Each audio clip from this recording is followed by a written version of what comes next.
you very much. Welcome, councillors and guests to council meeting and policy committee meetings of the 7th of July 2020. Just a reminder that this meeting is being live streamed and recorded. Please be patient. Electronic meetings are often difficult. You will be invited to speak by the meeting coordinator or raise your hand. Please do not try and not speak over others. 1.1, I'll call for any apologies. There are no apologies this evening. Got them all there now. 1.2, this council meeting is being live streamed and recorded. By speaking at the council meeting, you agree to be live streamed and recorded. Please ensure that when you speak at this council meeting, that you ensure you're respectful to others and use appropriate language at all times. Orange City Council accepts no liability for any defamatory or offensive remarks or gestures made during the course of this council meeting. A recording will be made for administrative purposes.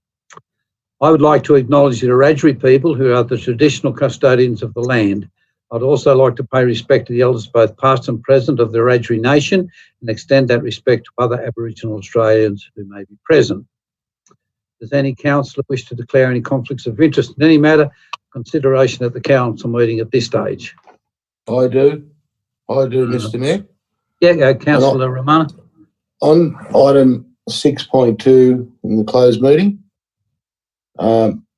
I quoted the electrical works on that item. I won't mention the building because, well, I won't mention it, I just did. I quoted the electrical work there for some builders. So I'm not sure if it's pecuniary or non-pecuniary because I may not get the job. I would have been one of many specialised contractors to quote it. So I'll have to declare a non-pecuniary interest at this stage because I don't know whether I'll be called again, if you know what I mean. Is that clear to all councillors, what I'm trying to say? Yep. There's no guarantee that I'll be doing the electrical work, but I want to declare that I did price it several months ago. That's it. Thanks. Thank you, Councillor Romano. Item 2 is mayoral minutes, and that's 2.1. That's a mayoral report from Centroc and the Central New South Wales Joint Organisation Board report. The most important one is that Centroc no longer exists now as a name or an identity in any form. It's now the Central and New South Wales Joint Organisation of Councils. Okay, and with their staff co-locating on top of the library. Councillor Duffy. Yeah, Mr Mayor, just a couple of quick questions in regards to the JO. Looking at, are they, and someone else might be able to answer this as well, are they subject to the 5.5% increase that came out the other day? And I looked at some actual wages of what some of those executives are seeing, and how much of that money are we paying ourselves? I might get Mr Wardell to answer that. We've got two fee structures. There's our membership. We get paid an amount for using our offices. Yeah. Mr Wardell can explain it better. Yeah, look, Mr Mayor, through you, I don't have that detail to hand. I can report that back to council if you like. Just don't have the memory for those numbers right now. I think it's important because we seem to be doubling up a little bit, especially when it comes to tourism and those type of things there. But anyway. Okay, we'll take I'll that supply on those numbers to all councillors. Councillor Nugent. Yeah, thanks for the report, Mr Mayor. I just had a question about the Southern Lights project, just wondering whether we've got an update on the number on the LED replacements. I note on the 18th of May we had 3,382 out of 4,937. I'm just wondering whether that project's finished now. Mr Wardell. Through you, Mr Chair. We are getting very close to having about 90% of it done. The final 10% consists of some pretty speciality Catinian lights that hang off between streets. And also you'll notice that 1 in every 10 lights approximately on suburban streets has not been replaced. Those are waiting for a smart controller fixture to be ready from Essential Energy, and then we'll see the rollout. So right now it's about 85% complete, and we're starting to see those savings come through. Okay, thank you. That's great. Thank you. Mr. Waddell, does that includes in the roundabouts too, does it? I noticed in a couple of the new roundabouts there's a new pole. Through you, Mr. Chair, yes, those very bright roundabouts that have recently gone up are part of that project. Yes. Correct. Okay. All right. Thank you very much. Will someone move the Merrill minute, please? Thanks, Yeah, Councillor Nugent. Mr. Mayor. Second, Councillor Munro. All in favour? Aye. Thank you. Council meeting now adjourns for the conduct of the open forum, and we have 6 speakers. And our first speaker will be Mr. Alex Ferguson. There. Mr. Wardell. Sorry, Mr. Mayor, I've just got an email through at 4:48 that Mr. Hodges has drawn my attention to. I've got a 7th letter I need to read out from Health Infrastructure about that Caldwell House DA at the end of this. Thank you. What time did you get it? 4:48 p.m. and the cut-off is 5 p.m. Okay, Mr. Wardell. Read it out. You You can read it out now if you like. Okay. Yeah. Bear with me. So this is within reference to DA 234-2018, which is the Caldwell House, Sale Street, Orange. The DepSec, or the Executive Director of Health Infrastructure, Gillian Geraghty, says reference is made to the DA lodged on the 4th of July for the demolition of the existing buildings at 129 Sale Street, Orange, and Category 1 remediation. Thank you for notification of the business paper reporting the matter to Council's Planning and Development Committee scheduled for this evening. Unfortunately, we are unable to attend. Health Infrastructure does not accept conditions 2 and 3 as drafted in the draft notice of determination.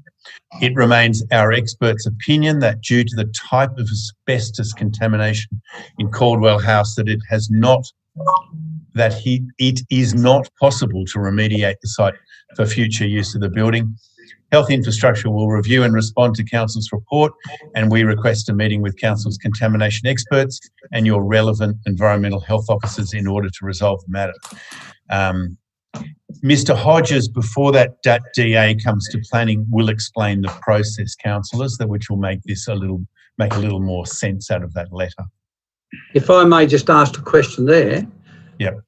Through reading through the reports, I believe that we had invited them on several occasions to meet with us and they refused. Mr. Hodges, we have didn't take up the opportunity. Mr. Hodges, you there? Mute. Yep. Through you, Mr. Mayor, to answer that question, I'm not aware that the Health Infrastructure declined to meet. They've certainly asked, could their consultants meet with our consultants? It might have been their consultants. Yeah, and so, which is what's reflected in that letter to say they still want to have the consultants get together. Our consultants expressed a concern of doing that. It just goes around and round and round from their experiences with it when there's alternatives there. So that was the response we had from ours. So, but I'm not aware that they declined any meetings. Okay. All right. Well, to keep it all in together, I may just change the order around. I might get either James Nicholson or Ewan Greer to speak first because it's they're on that DA 234/2018. So Ewan or James, would you like to speak? What one first? Mr. Mayor, they've put letters in as well. Sorry? They've put letters in to be read out. And Mr. Hodges is going to read them. Okay, Mr. Hodges, over to you and your reading skills.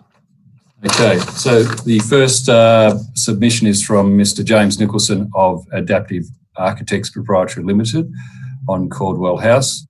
It's a dot point comments he's got. First one is, I commend council staff on their excellent report, which has identified and understood the flawed rationale of the submissions and of the submission, the development application submission, and has seen that it makes no valid economic case for the demolition. Point 2 is council has also identified that the site with access to heritage incentive are more valuable to developers than without the heritage building. As the heritage building occupies only 10% of the site, demolition of economic madness on behalf of the state government. We reiterate asbestos contamination is not a reason for demolition, as it must be addressed whether the building is retained or not. While this is a frightening headline, it has no impact on the cost outcomes of the two options. Most of the economic case made by the applicant is based on flawed assumptions. The PCA report assumes the 3-storey building must be retained instead of the 2-storey heritage building. This makes every resultant assumption wrong. The structural work is not needed. The rooms can be modified. The walls are not porous plasterboard. They are hard rendered. The roof does not need to be replaced. Statement after statement is designed to opt for the most expensive way to adapt the building when there are easily accessible better options. Most importantly, the building is a significant heritage item. Its type is becoming increasingly rare due to demolition. The state government cannot be the guardian of heritage and at the same time use flawed arguments to demolish its own buildings. They undermine the whole heritage system when they do this. Old nurses' homes have been reused elsewhere, and Orange will be the better for this building to be reused and retained. One example of the old hospital site. Councillors need to make a clear statement to the state government that demolition of heritage buildings is unacceptable based on such flawed arguments. We have lost too much of our heritage to this lazy thinking, and this is what the New South Wales Heritage Act was designed to stop. So that's that submission. The other one's from Mr. Ewan Greer. Good evening, councillors. So this is on the same item, sorry. Thank you for your novel opportunity to share my thoughts on Caldwell House DA with you.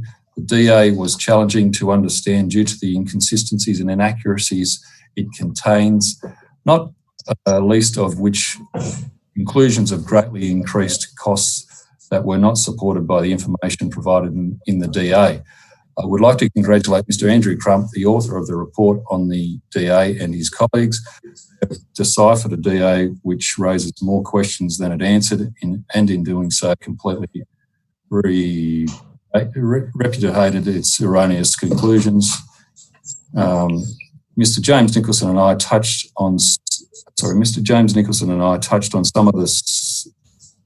of the same points in our submission, but James, with his knowledge, was able to set them in context. For example, we both found it not possible to fill the cavity of the walls of Caldwell House with some sort of liquid compound which set hard, thereby encapsulating the claimed asbestos. The claim has visual examination only, not backed up with any chemical analysis. This lack of supporting evidence is critical in gross contamination with asbestos. I'll read that again. This lack of information is critical as gross contamination with asbestos is the sole reason given for demolition of Caldwell House. In asking you to approve the staff recommendation, page 26 of the report, to reject demolition of Caldwell House, which only covers 10% of the land, but approve demolition of all else on the site, I would make 3 points. First one, the whole situation is due to Health Infrastructure's own negligence. They had a willing buyer with plans to adaptively reuse Caldwell House for accommodation. As a result of Health Infrastructure's failure to provide adequate security, the property was extensively vandalised and the purchaser withdrew from the sale. Health Infrastructure now expects the Orange community, through lost heritage and the state taxpayer dollars, to pay for its mistake. Caldwell House is rated as high heritage significance by applicant's own heritage impact statement. Caldwell House is the only direct medical link to the demolished Orange base. Hospital, and I think what he means here, and Caldwell House provided 144 years of service by the site to the healthcare of Orange and the wider region. The ambulance station still exists, but it was an ancillary health function. Over the years, Caldwell House was home to untold number of nurses directly involved in patient care, and then as officers for hospital administration staff. There are other nurses' quarters of the style and period in New South Wales, but Caldwell House is unique in its social history and its origins, funding and ongoing support for 74 years. Demolition will mean not only the loss of heritage listed building, but of deep social history as well. It will be gone forever. Interestingly, 4 of the above nurses' quarters have been reused and presumably had to successfully contend with the presence of asbestos during an adaptation. The presence of asbestos is not the doom and gloom health infrastructure would have us believe. That's the end of that submission. Thanks, Mr. Hodges. Look, I might ask Mr. Alec Ferguson to speak next, and that's with the Lifeline Central West. Thanks, Alex. Thank you very much, and thank you very much for inviting me to speak to you this evening. And please, I can't let it go unsaid that the donation, that a significant donation that your council has granted Lifeline, or is in the process of granting Lifeline, is very much appreciated. I know many of you very well, and so I'll start with a base history that you know, and that is that Lifeline in different forms has been in Orange now for 41 odd years. And in its current model, we cover about a third of rural regional New South Wales with telecentres in Bathurst, Orange and Dubbo. And I'm delighted to be able to say tonight that we are on the verge of settling our new premises in Orange, which is 1 Dora Street, corner of Dora and William Street. And by the time we make it fit for purpose for Lifeline, it's an outlay of about $1 million. So it's a significant step up for Lifeline in Orange. It's our first permanent building in Orange. And after Bathurst, which we purchased a couple of years ago, and Dubbo, which we kindly received a grant of $600,000 from the state government to buy premises there, we will have a network of owned buildings from which to operate our services.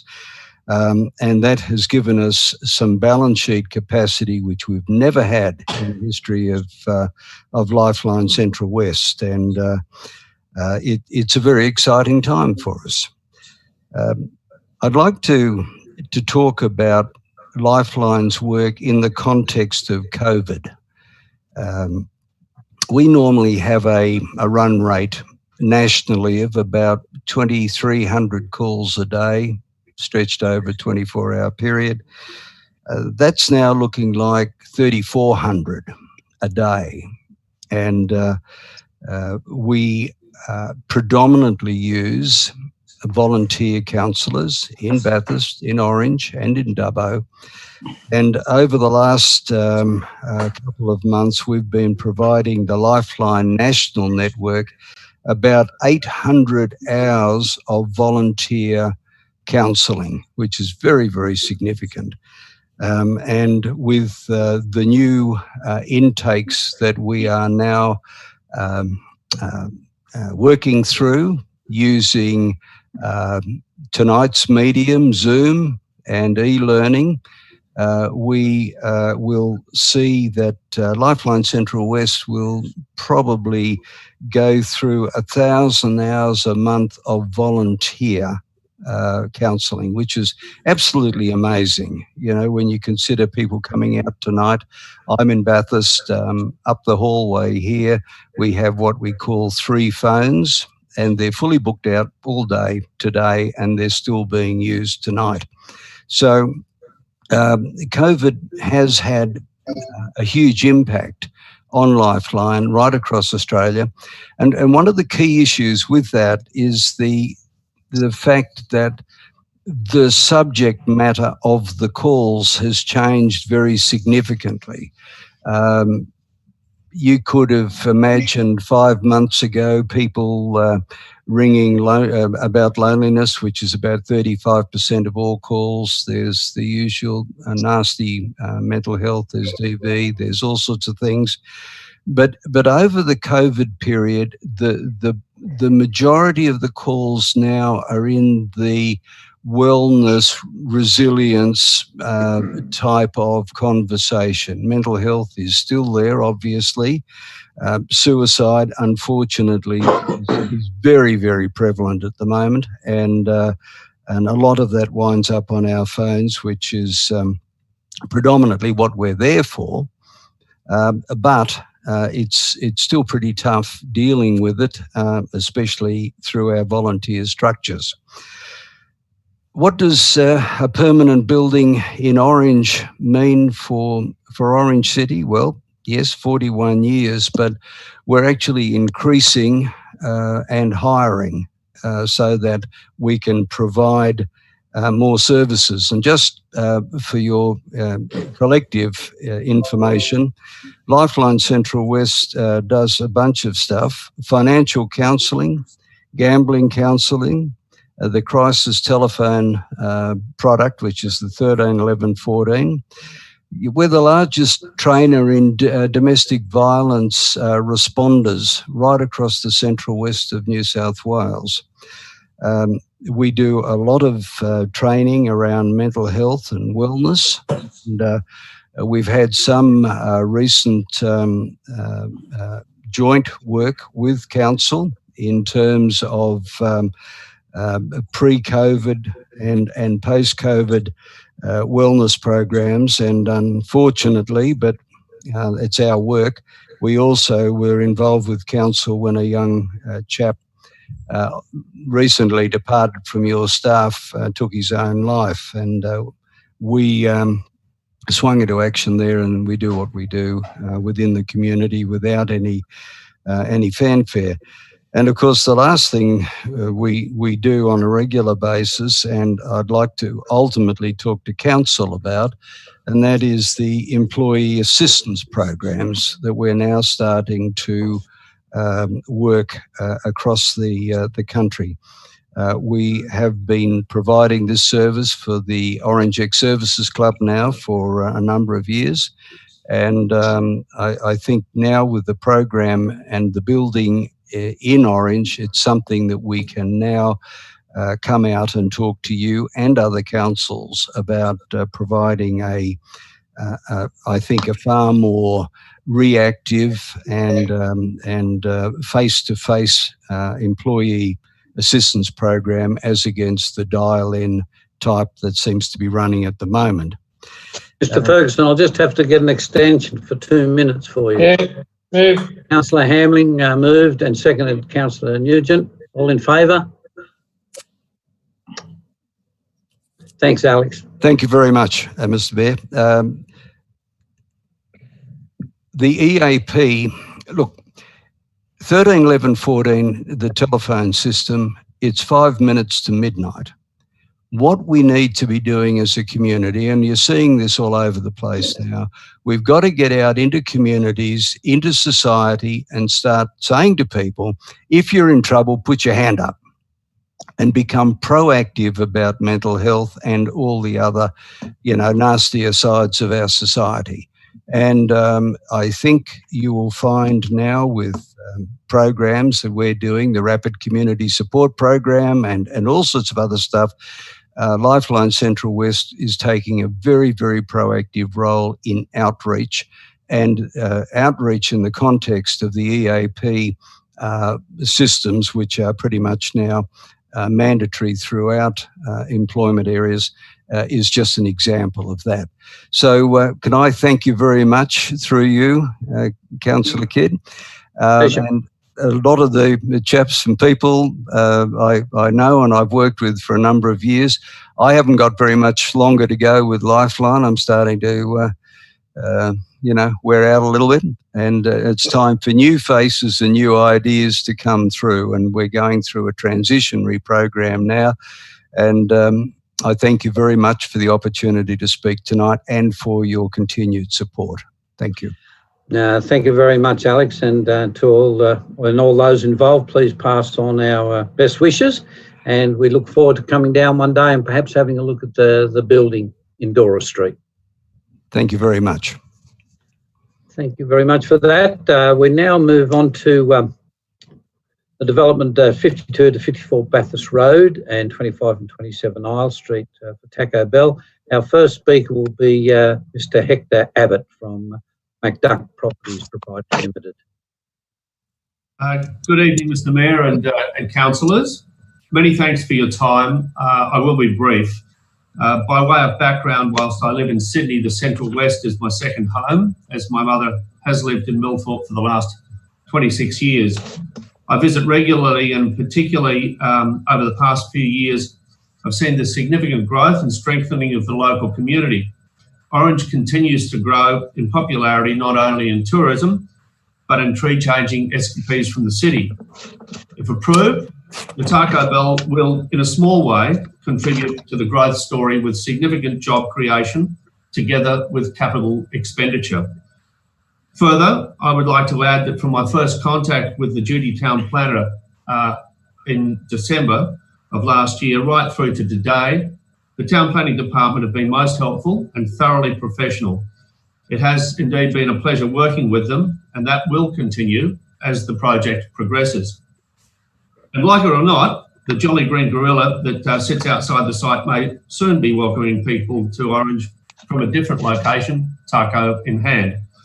I will hand over to my town planner, Matthew Wales, to specifically reference the DA before you, and thank you again for the time that you've afforded us this evening. Thanks, Mr. Abbott. Mr. Wales. Thank you, Mayor and councillors, for the opportunity to address you this evening in relation to the Bathurst Road application. We obviously welcome the recommendation by Council's planning staff for the application to be approved subject to a number of conditions. As you're aware, both my office and the applicant have been working very closely with Council's assessment staff in recent months so as to address all the relevant matters required to ensure that the subject application meets Council's standards and codes. This, of course, includes all the public submissions received during the notification period, of which there was only one from an adjoining neighbour. Nonetheless, we take public submissions very seriously, as we are particularly conscious of any potential impacts that may affect adjoining residents. It should be remembered that the application before you this evening is permissible in the B6 Enterprise Corridor Zone, and that the proposal generally complies with both the requirements of the Orange Local Environmental Plan and also your Orange Development Control Plan. The proposal is also obviously consistent with similar fast food outlets along this very important road corridor. Particular attention has been paid to the traffic, acoustic and landscaping issues surrounding this development, and our consultants work very closely with Council and Transport for New South Wales to ensure that the ingress-egress issues were very thoroughly canvassed, and that's reflected obviously in the conditions of consent. It's also important to note that the proposal will create part-time and full-time employment for 54 local people, especially younger people, and generate over $500,000 in wages each year. This is an important economic contributor to the local economy, and it is a responsibility that the applicant is keen to meet, especially in these post-COVID-19 times when local jobs will be very important. I would particularly like to thank Council staff who have been highly professional in the assessment of this application, which is reflected in the detailed report before you this evening and the conditions that are proposed. And thank you, Mr. Mayor and councillors, for taking this submission. Both my office and the applicant would like to thank Council staff for their thorough and professional assessment.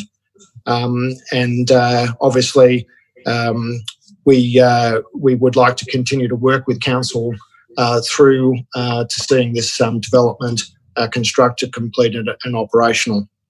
So thanks very much for your time. I appreciate it. And we look forward to your support for the recommendation. Thank you, Mr Mayor. Thanks, Mr. Wild. And our final speaker on that application is Miss Jessica Tom from 23 Isle Street. Thank you, Miss Tom. Hi, thank you. So thank you for letting me speak tonight. I'm just here to voice my concerns about the driveway on Isle Street, not the whole project, just the driveway. It's only on the plans, it seems to be approximately like 1.5 meters from mine, like, which is quite close. I mean, that's like what a step pretty much. So, I mean, when there is a lot of cars, and that is the main access to the drive-through by the looks of it on the plans as well. So if there was an overflow of the cars into the drive-through, that may affect me getting in and out of my driveway. Also, we see, like, you know, the function centre has a lot of functions. It will start back up again. The street's hard to access at that time, let alone if you had a driveway for a fast food outlet as well. I mean, that's going to be extremely hard. And there's already the entry and exit point on the Bathurst Road, which, I mean, it affects no one residentially. There's no houses, you know, near that driveway. They're quite far away. And I mean, it also does increase like safety concerns, antisocial behaviour, because there's going to be people hanging around quite often, you know, and I did understand when I bought my property that there was a commercial zone next to me, but I did, however, think, like, I had the idea that when council was approving the DAs, they'd be mindful that it is majority residential housing that does border the lot. Although it does face Bathurst Road, I mean, Isle Street and McLaughlin Street are main, like all residential. So yeah, I hope you'll consider what I've had to say, and I thank you for letting me talk. I'm hoping that maybe the driveway on Isle Street could be moved further away from mine or taken away altogether. But yeah, thank you so much. Thank you very much, Jessica. Someone move that we move back into council? Yes, Mr Mayor. Councillor Hamling, second. Councillor Munro, all in favour? Aye. Against? Thank you. And we'll start with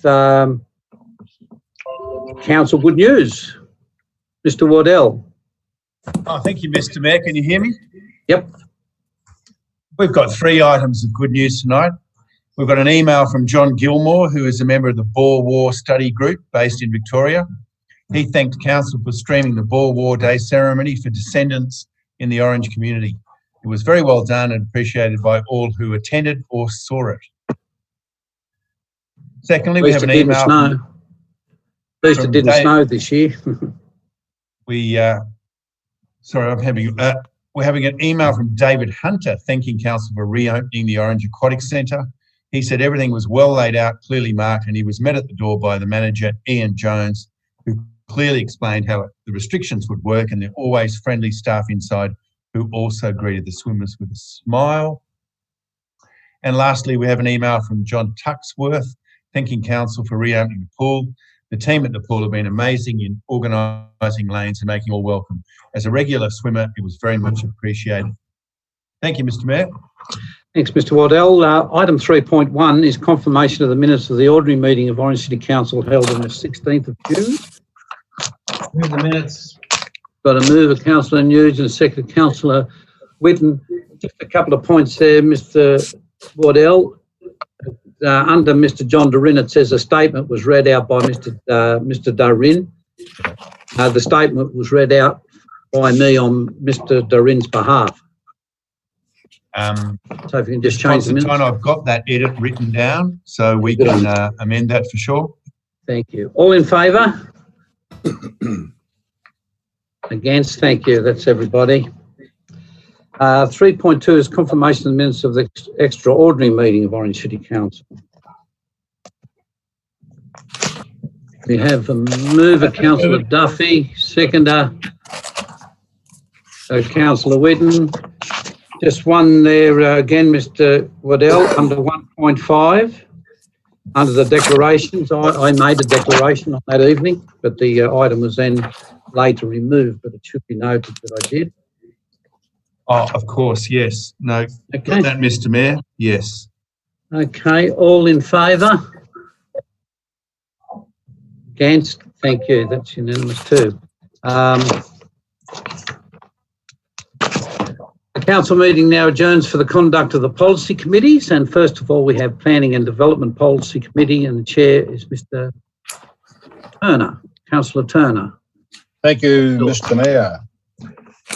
Firstly, before I start, could I thank all those that have inquired as to Diane's health. She is recovering very well and was very well looked after at the Orange Health Service, or as I still call it, the Orange Base Hospital. But she passes on her thanks for all those thoughts during most distressing time.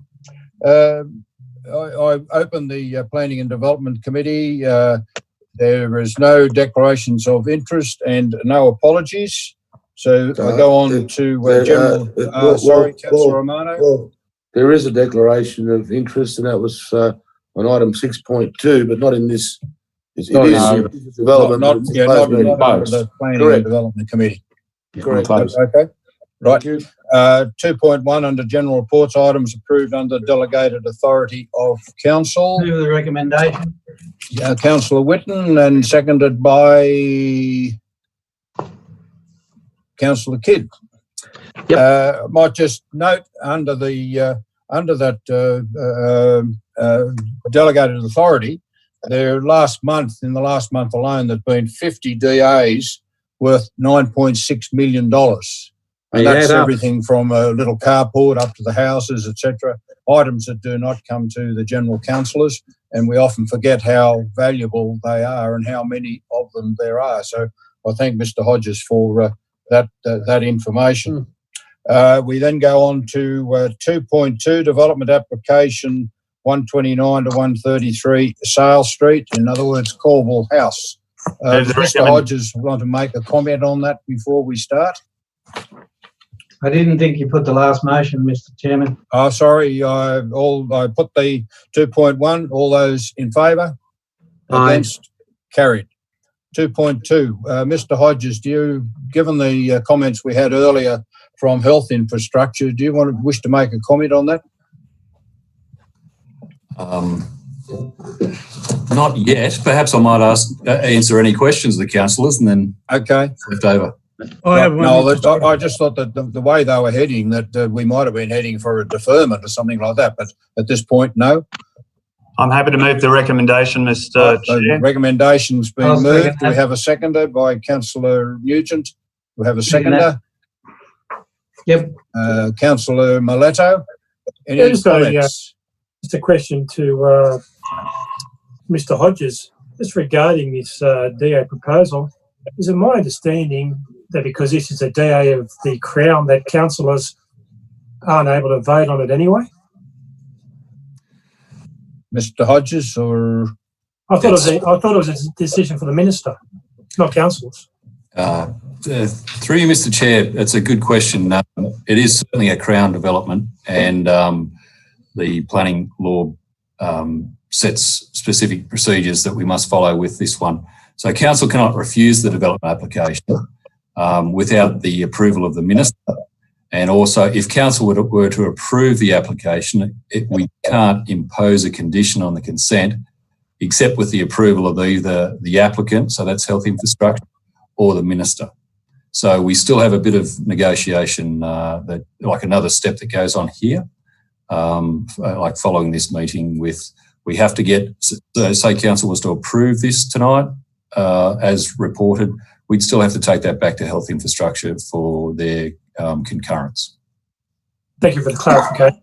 Thank you. So, Mr. Hodges, it sounds a little like if the recommendation goes through this evening, this in effect is just round one. Yes, in order to either, like if you had a impasse with Health Infrastructure or wanted to refuse the application, the council can't impose that. They would have to go through the Joint Regional Planning Panel or the Western Region Planning Panel and up to the minister. Okay. Any other comments on this particular item? Yeah, Mr. Chairman, a question to Mr. Councillor Hodges. Duffy. My question is, the recommendation, does it take care of what James Nicholson's letter addressed? Effectively, the recommendation to council is that the areas of higher significance, so that's the Caldwell House, the older part, be fully retained, and the less significant rear pieces of the building could be demolished. The matters raised by Mr. Nicholson effectively would be addressed by that. How the owners would be then able to rehabilitate that building or reuse that building would then take into the detail of Mr. Nicholson perhaps, or other options. But effectively all we're doing tonight is looking at a partial demolition approval. Yeah. Question, Mr. Chairman. Sorry, Councillor Whitten. Councillor Whitten, yes. A question through you, Mr. Chair, to Mr. Hodges with respect to the letter that he read out. For those who are watching online, could you please go through those conditions that they're not agreeing with in the letter, in the DA? Oh, okay. So that's the objection from the health infrastructure. Yep. Yeah.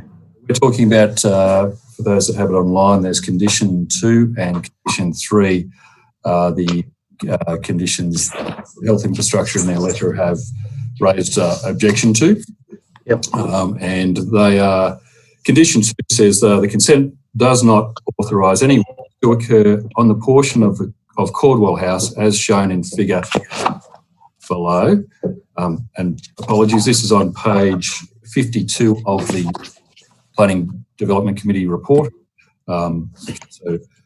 Below, shown in red and labelled B, for the avoidance of doubt, this will prevent the removal of asbestos containing material or any other fabric from Caldwell House, being that portion of the building as shown on figure 1 below, shown in red and labelled B. Separate approval is required for the clean-up remediation of this part of the site.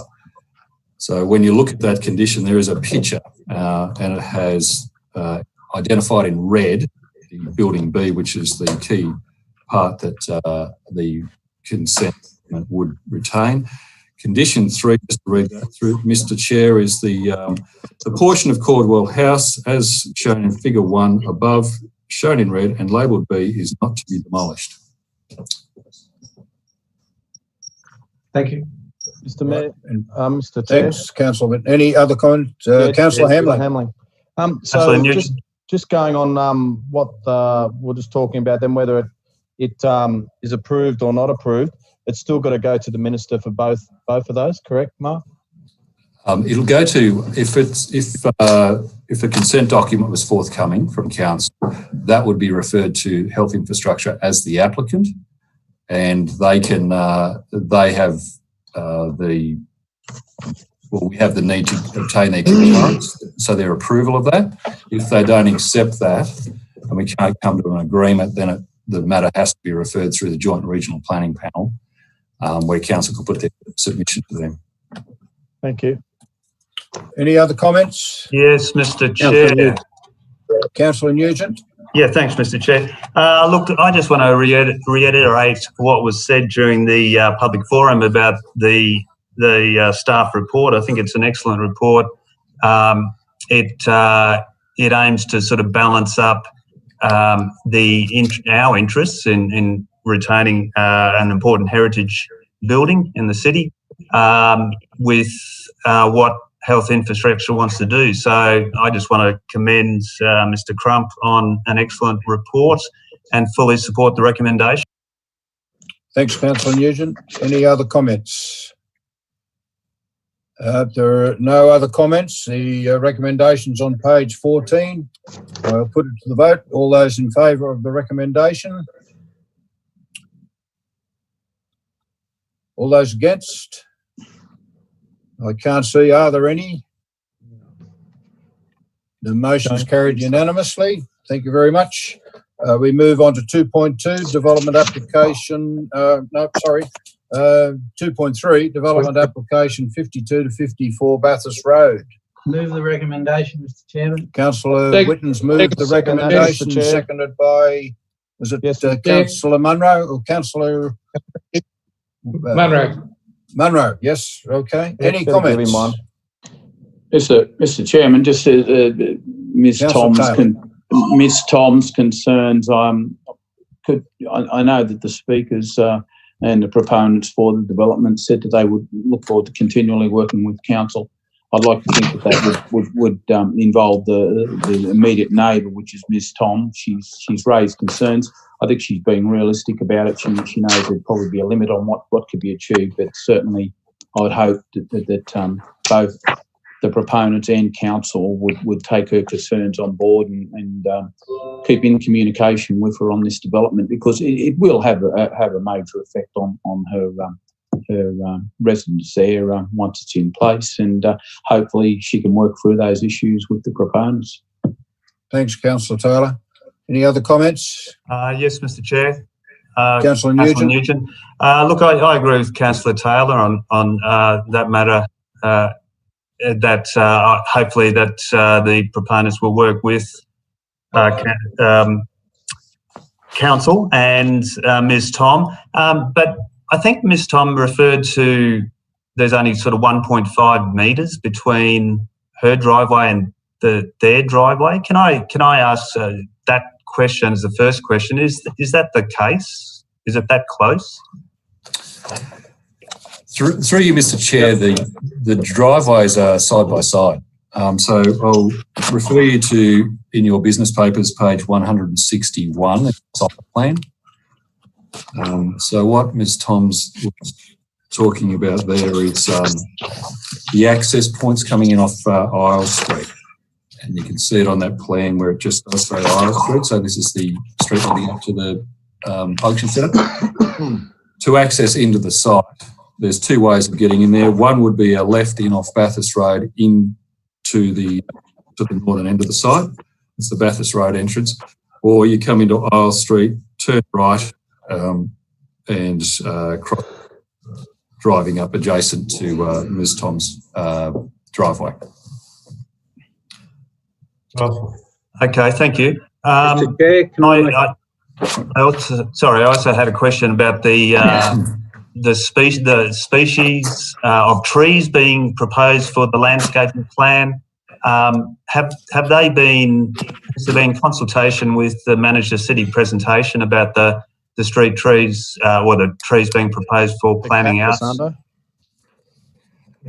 Yes, through you, Mr. Chair, there is requires the landscape plan to come back to the approval of the development assessment manager, and it also includes the refurbishment of the blister in Isle Street there. The council to tidy that up a bit. Councillor Kidd, did you have a question? Yeah, look, it's part of a question, and just with the resident in Dora Street there and where it's going to go in. This is a similar problem that we had down there near Greengate shops in Woodward Road. And one of the solutions there was where we actually marked the road quite distinctly that there's no parking in that person's driveway so they can get in and out of their driveway. This will only exacerbate a problem that this person actually has, because when there is big functions on at the function centre, I can tell you that we have lots of range walls up that street because people just park in that street. They're usually running late. Next thing, we've got people either blocked in or blocked out. But this will exacerbate the problem that she has, and I think it should be looked at seriously. Quite distinct line marking that says no parking, or or crossing across into her laneway, her driveway, I should say. Yeah, that's just one thing. Her concerns need to be addressed. Councillor Taylor. Yep. And Mr. Chair, that'll be. Is that part of the condition we're approving this for? Or is this a goodwill thing by the proponents? Because once we pass this, I know. Yeah, that's my concern, Councillor. Yeah. It's the same. We'll draft up the condition. Is there any way we can get them to talk to Miss Tom about that, or I don't know? Is it part of what we're approving here? Can we put a special condition in? We put a condition on it, can't we? Okay, well, I'll move that we put a condition on that what Councillor Taylor said. Yeah, consult with the immediate neighbour. Yeah, I'll second that. Yeah. I'm happy as the mover just to put that in the original motion, Mr. Chairman. Well done, Councillor Whitten. I'll take that. That's fantastic. I'm taking it that would, with consensus, would be part of the motion. Is that correct? Can I, Mr. Chairman, can I just ask? Councillor Councillor Duffy. Yeah, my question is to the director, Mark. The situation of coming in off Bathurst Road and that type of situation there and then going out, once we pass this tonight with a recommendation that they negotiate, well, they can negotiate all they want. They mightn't change their mind whatsoever. So they don't really need, I think we need something a little bit more solid to make them take into account. Do we have anything more specific we could be put in the consent to make a certain thing happen to protect Miss Tom and the other residents? Okay. Through Mr. Chair, I might just start this answer and I might refer to Mr. Greenham because it's a traffic matter. Because I know his staff have been talking extensively with Transport for New South Wales. And that, so the two parts I've taken away, the amendment just there or the tweak to the resolution was the additional condition that would require the applicant to undertake some line marking to delineate the driveway of Ms. Tom's. And so that one can be easily addressed with a condition to that effect. In relation to parking, I might just go refer to Mr. Greenham and then I'll see whether I should need to respond, but perhaps if we could get Mr. Greenham. Yeah, thank you, Mark, and through the chair, Councillor Turner. If I may just advise Council, the Transport for New South Wales are keen on just remaining left in, left out on Bathurst Road. And then on inspection of the access in Isles Street, it's imperative that is too close to Isles Road, to Bathurst Road itself, and hence why it's being located back there to give some ability within Isles Road turning on to Bathurst Road. And there's also a median within Isles Road, and there are some diagrams there attached to the development application that shows that median so that you can turn right into Isles Street and right into this development, which predates the location of that current driveway. So I see the driveway being moved as such. I'd see it would be no problem at all to be able to put a special condition on to mark it as no parking in front of there, but for the circulation of vehicles both in Isles Street and within the development, I think the driveway needs to remain where it is currently proposed. Thanks, Mr. Greenham. Any other comment? Councillor Miletto, did you want to ask a question? No, my concerns have been addressed by Mr. Greenham. Thank you. Okay, thank you very much. Any other comments? Okay, no other comments. Are you all comfortable with that condition that's going to be placed with Mr. Waddell wanted to say something. Mr. Waddell's got his hand up. Mr. Waddell? I don't want to put words, thank you, Mr. Chair, in council's heads, but condition 56 on page 153 goes to fencing. And it seems to me if the driveway can't be moved, then the solution may be for the neighbour and fencing. Mr. Hodges, is fencing there now already? Mr. Hodges, is there anything that can be done to satisfy councillor's requests here under condition 56?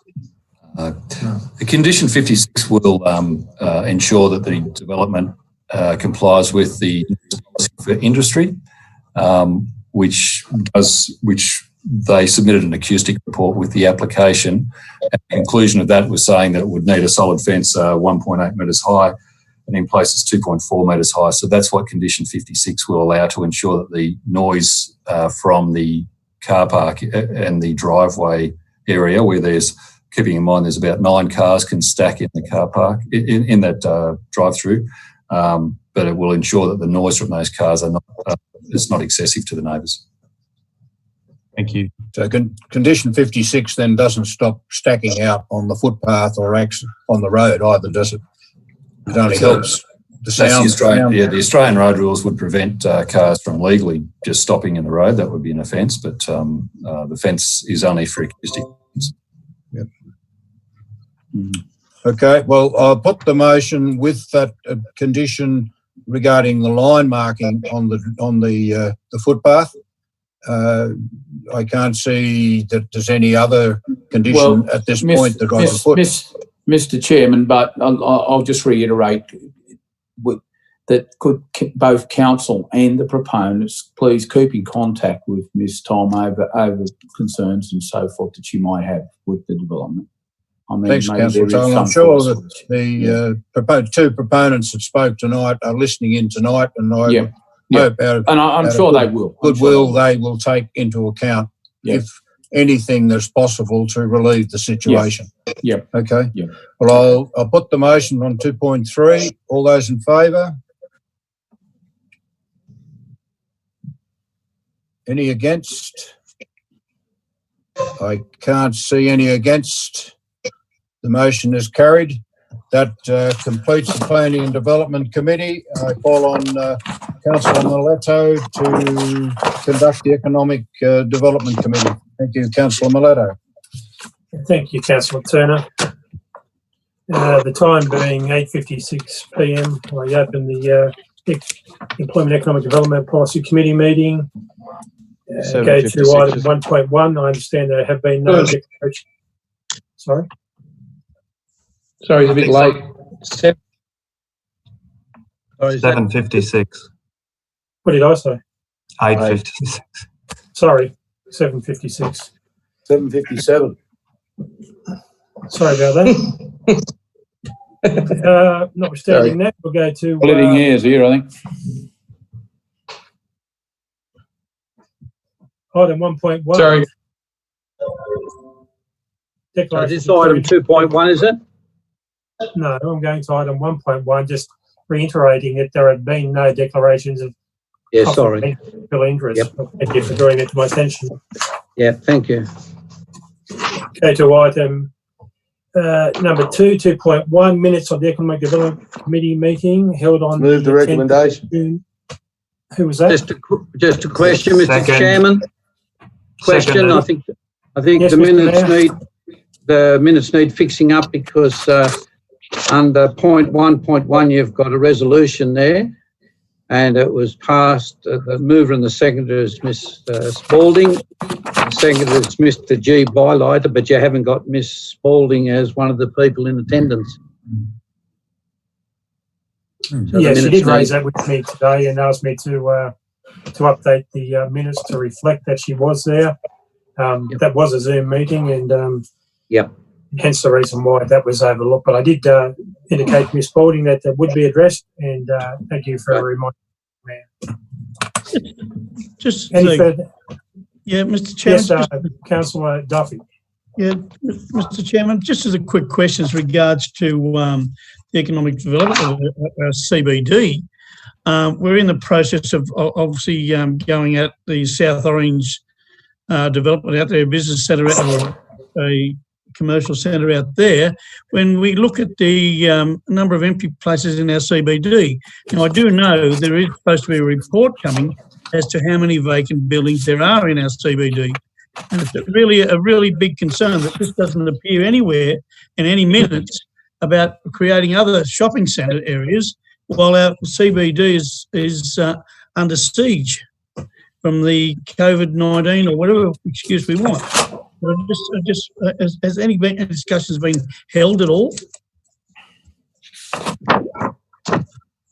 In relation to what? The amount of Mr. Wardell should answer that.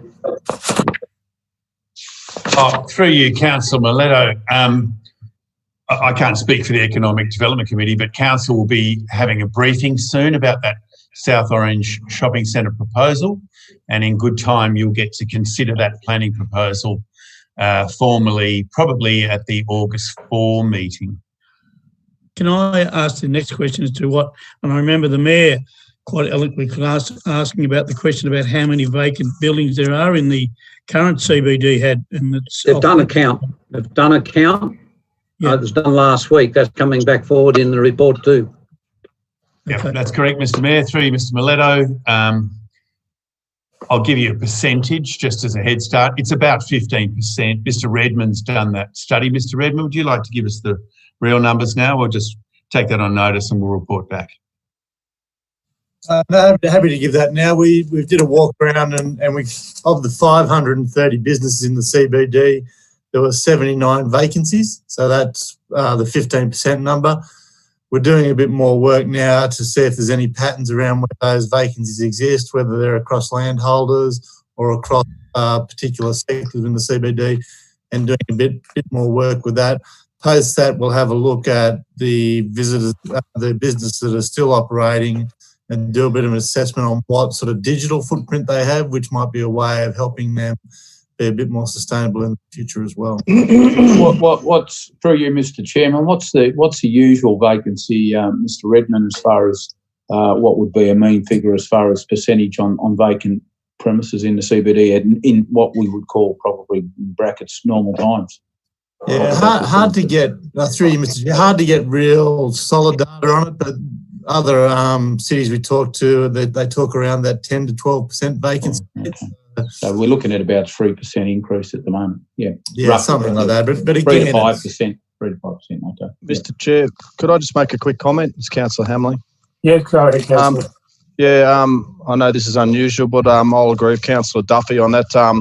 I've had a few business people in the Orange CBD asking questions about that certain development. I know we're going to get a briefing on it, but there is a lot of angst out there amongst shop owners about what's going out there, how's it's going to affect the CBD, et cetera, et cetera, et cetera. So that briefing session, I suppose, could come quick enough.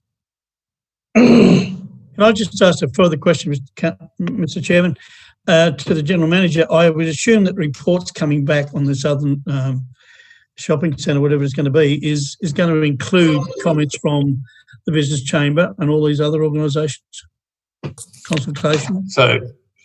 So council should know that we've also had approaches from North Orange Shopping Centre to expand up there. Can you hear me, Mr. Chair?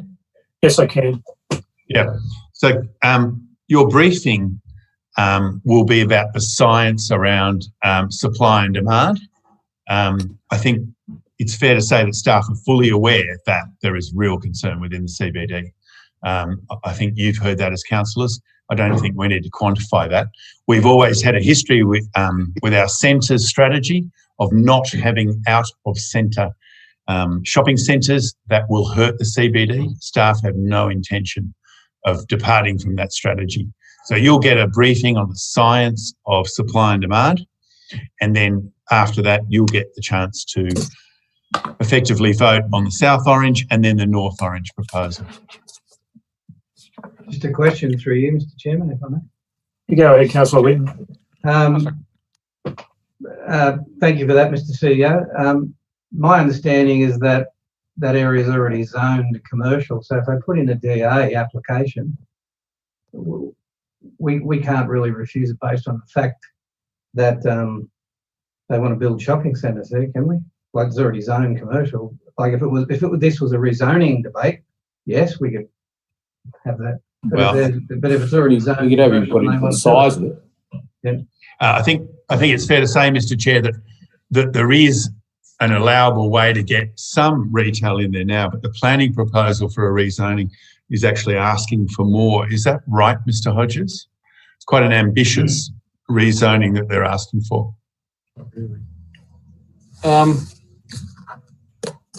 Certainly, yes, in relation to the planning proposal process is to change there's an existing an existing project approval for the site. It doesn't allow as much retail as what is being proposed under this planning proposal. It's still talking of what is being proposed is a smaller shopping supermarket and some specialty shops around that. So there is some limitations on the floor space, and that's certainly what we base our economic analysis on to ensure it doesn't impact on us. So there's two issues, councillors. One is supermarket floor space. We'll get to this in the briefing. And the other one is the specialty shops. So it's whether the specialty shop is a dress shop, for example, competing with a dress shop in the CBD, supermarket versus supermarket. We'll come to you with the detail. Thank you. I think Councillor Prevotero is next. Thank you. I've got a question. Hasn't North Orange Shopping Centre been approved for expansion already? I can answer that, Mr. Chair. The North Orange supermarket was approved a couple of years ago for a modest increase in floor space, and that was based on the science of Peter Lation, who's the consultant we use.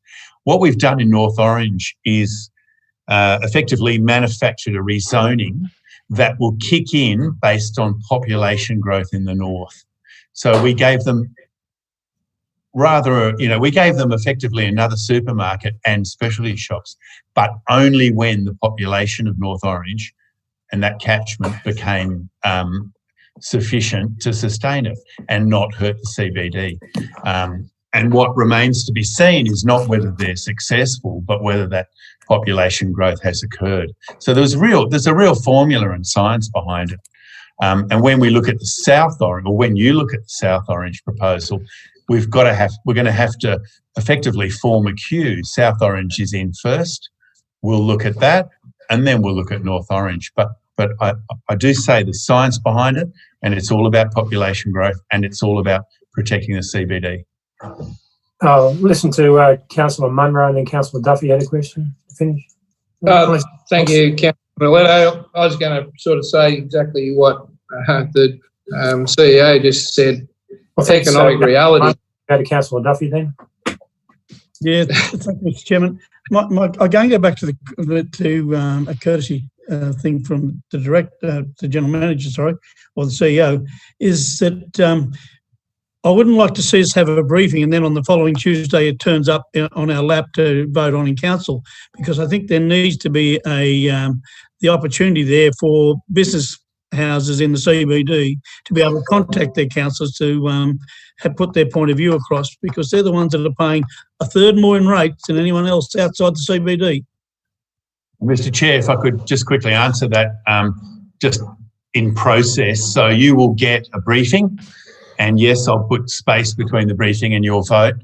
If you were to vote on the planning proposal when it comes, you will be merely voting for it to go on exhibition for 28 days, and I'm sure those business houses would then come in. Mr. Hodges? Yeah, through you, Mr. Chair, just clarification on that. It's already been on in public exhibition. Came off. Thank you. Yeah. There were 8 submissions received. Came off about a week or 2 ago. So we're just staff are just reviewing those. So we'll review those and also balance them off with the updated economic strategy, because when the proposal first came to us, it was a while ago. So we just want to check it's still accurate. And then we will organise that briefing for council, and I'm aware of the need for a bit of space there. Thanks, Councillor Romano. I stand corrected. Thank you. The CEO nailed it. I think we've all got to be mindful of hurting the existing shops in the CBD. From what I can see, we're all on the same page here. We all agree that expansion is important when it's ready to be expanded, but hurting the existing shops in the CBD is a big no-no. So we've all got to be mindful of that. Thank you, Councillor. Is there any further discussion? There being none, I'll put the recommendation. Do I have a mover? Councillor Nugent, seconder. Councillor Duffy, all in favour? Aye. Any against? Carried. I don't think there is any further business. Just a matter rising, if you may, Councillor Miletto. Yes, go ahead. On page 14 in that, the comparative visitation data for Orange LGA, that's fantastic. And we've been through a pretty rough 6 months so far this year. But if anyone's been around town the last 2 weekends, it is unbelievable the amount of people floating around town, and they're not all local, that is for sure and certain. And I've been to a number of places where you don't know most of the people, which means they're visitors to here. And my son pointed out something to me yesterday, which is interesting. You have the housing market in Sydney going down 10%, and ours has gone up about 10%, which is quite unbelievable for anywhere in Australia. Makes them valid. Yeah, well, it's Not good if you're buying They a want house, of course. They want to get out of Sydney, mate, and this is great for our rate base, so let them come. Yep. Thank you, councillors. There being no further discussion, I'll close the meeting at 8:10 p.m. and I'll now hand over to Councillor Whitten, Chair of the Infrastructure Policy Committee.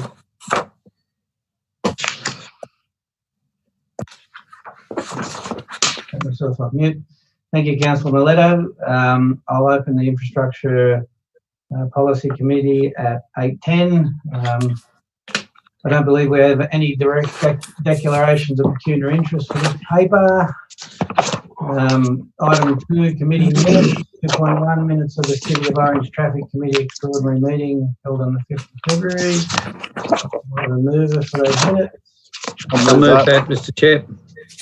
Moved by Councillor Hamling, seconded by Councillor Munro. Any discussion on the minutes?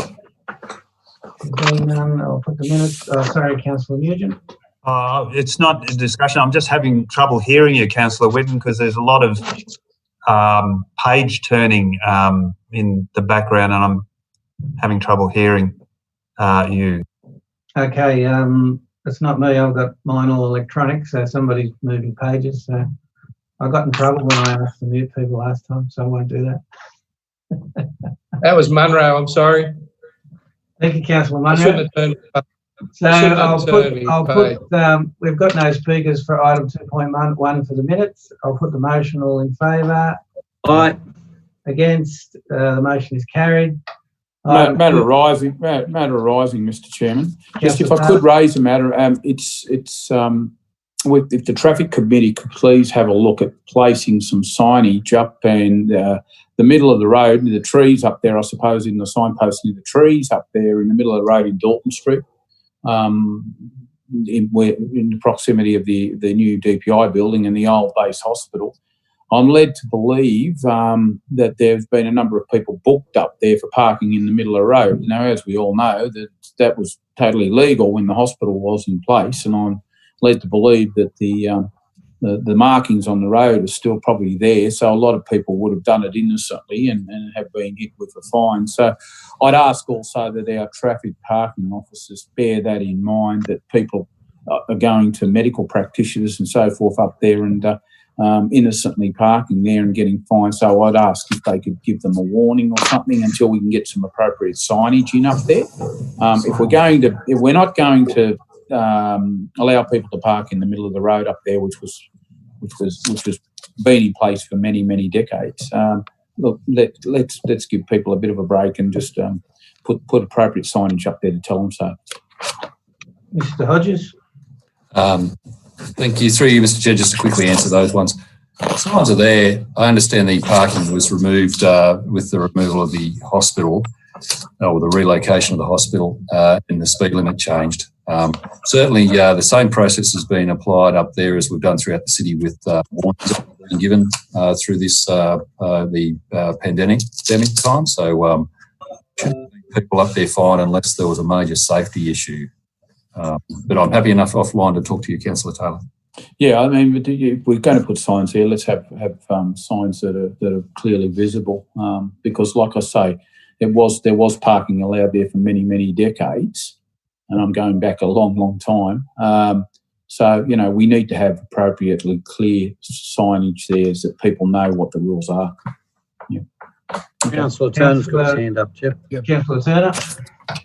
Thanks, Mr. Chair. I totally agree with what Councillor Taylor's saying, because I go past there quite often. Cars are every day parking in the centre of the road, and part of the reason is whilst there's a very obscure sign saying no parking, the lines are still marked out. Yeah. So the first thing and motorists see is the line marking where they then believe it's possible. So at least until the DPI opens and we sort out all the traffic issues, those lines should be painted out. That's the first thing that we could do. And if you could see to that, Mr. Hodges, I think it might relieve the situation. You've got the chairman of the traffic committee on board, Councillor Taylor, so you've won that one. That's good. That's what I like to hear, Mr. Chairman. Yeah, look, well, I'd ask the chairman to really consider with the DPI building or DPIE building, and with those medical practices along there, why in the hell would we be looking at removing the parking? I need to declare an interest here, and I'll just leave for this part of the conversation as I own a medical practice in close proximity to the new DPI. Thank you, Councillor McRae. Why would we put no parking up there at the moment? Because it's an interesting concept along there that I've never seen an accident there. And I go that way myself, Councillor Taylor, a lot. I've never seen an accident there. It works. It really works. And we're all always saying that, you know, we're pushed for parking spots. Those practices still exist there. When the DPI opens, I'll guarantee you not all the DPI staff will be parked in their car park underneath the building. So I would ask that the traffic chairman and his committee look at retaining that parking there, because it doesn't cause any harm. Well, Mr. Mayor, I'll take it on board, and we'll certainly make it an item for and review the whole parking situation in Dalton Street.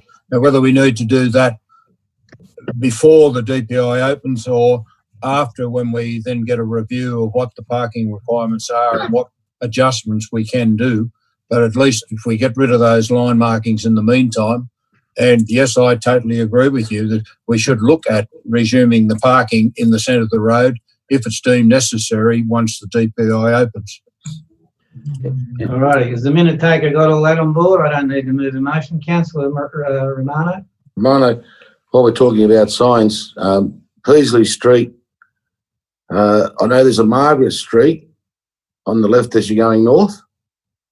Now, there's another street there that's got no sign. What I'm saying is there's a lot of streets that have signs missing in Orange. Does anyone know where I'm talking about? It's near the old, I think there was a brickyard there. Going north on Peasley Street. Legacy Avenue? No, back towards town. I think it's the first one. Arana Street, Ophir Street. I think it's Arana Street, yeah. Missing. Arana's further up. No, I think it might be Ophir. Yeah. Well, no, I think it's Arana because I had to go in. I couldn't find it. No, Arana doesn't run that long, I don't think. But anyway. Anyway, there's street signs. Mr. Grinner, mate, you might want to have a look at that. There's street signs missing on 2 blocks there. There's just nothing on the poles. There's nothing to identify the streets. And I'm noticing that happens quite a bit around town. So I just thought I'd raise that. Thank you, Councillor Romano. Yeah, I often just take a photo of my phone and send it into the guys. So if anyone thinks of that when they see, and that goes with the community as well, if they see any signs, just take a photo of the area and make sure they email it into council. I'm sure the staff will get right on top of it. Now, Councillor Miletto, you're next. I'll go to Councillor Privatera first. I've got both of you with hands up. Thank you, Mr. Chair. Councillor, just a question arising. Last week I received several phone calls from concerned residents in the vicinity of the Hill Street Gardner Road intersection, and they brought to my attention that in the last month there's been 3 accidents at that site, and also that over the last couple of years several vehicles have also had mirrors dislodged, generally due to what they say is the sun in people's eyes as you go up of an afternoon up Gardner Road. They're also concerned that unknown drivers are continually exiting Hill Street, turning right into Gardner Road and doing burnouts, and they're concerned regarding the safety of their young children around that area. I'm just wondering whether it's possible to put one of those things across the road to measure the, I just escapes what it's called, but which counts the traffic and the speed they're travelling, so we can get some data to provide police so they can give some treatment to that area, would be a polite way of putting it. And depending on what the data comes back, of course, whether it's the police is in the police interest to look at that and address some of those concerns which have been raised. Director Ian Greenham, would you like to make a comment on that? Was it Councillor Miletto, Hill and Gardner Road? Yeah, Hill and Gardner Road. Yeah, not aware of any unsociable behaviour personally there, but we can certainly put a traffic counter there and check speeds along there.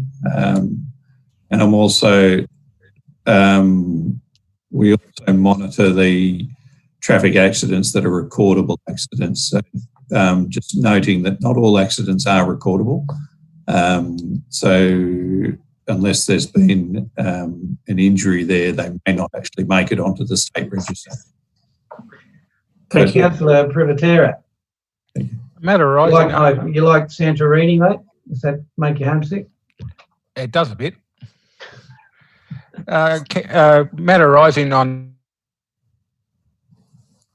Lord's Place near the Central Energy Depot and the Anton Street Special School.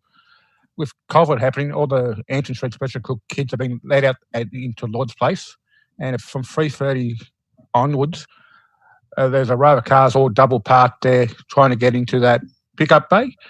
I've spoken to the school there, and they were wondering if any chance they could put no stopping signs from the pickup bay back to Central Energy entrance to stop people parking there so they don't have that bottleneck of cars at that time of day.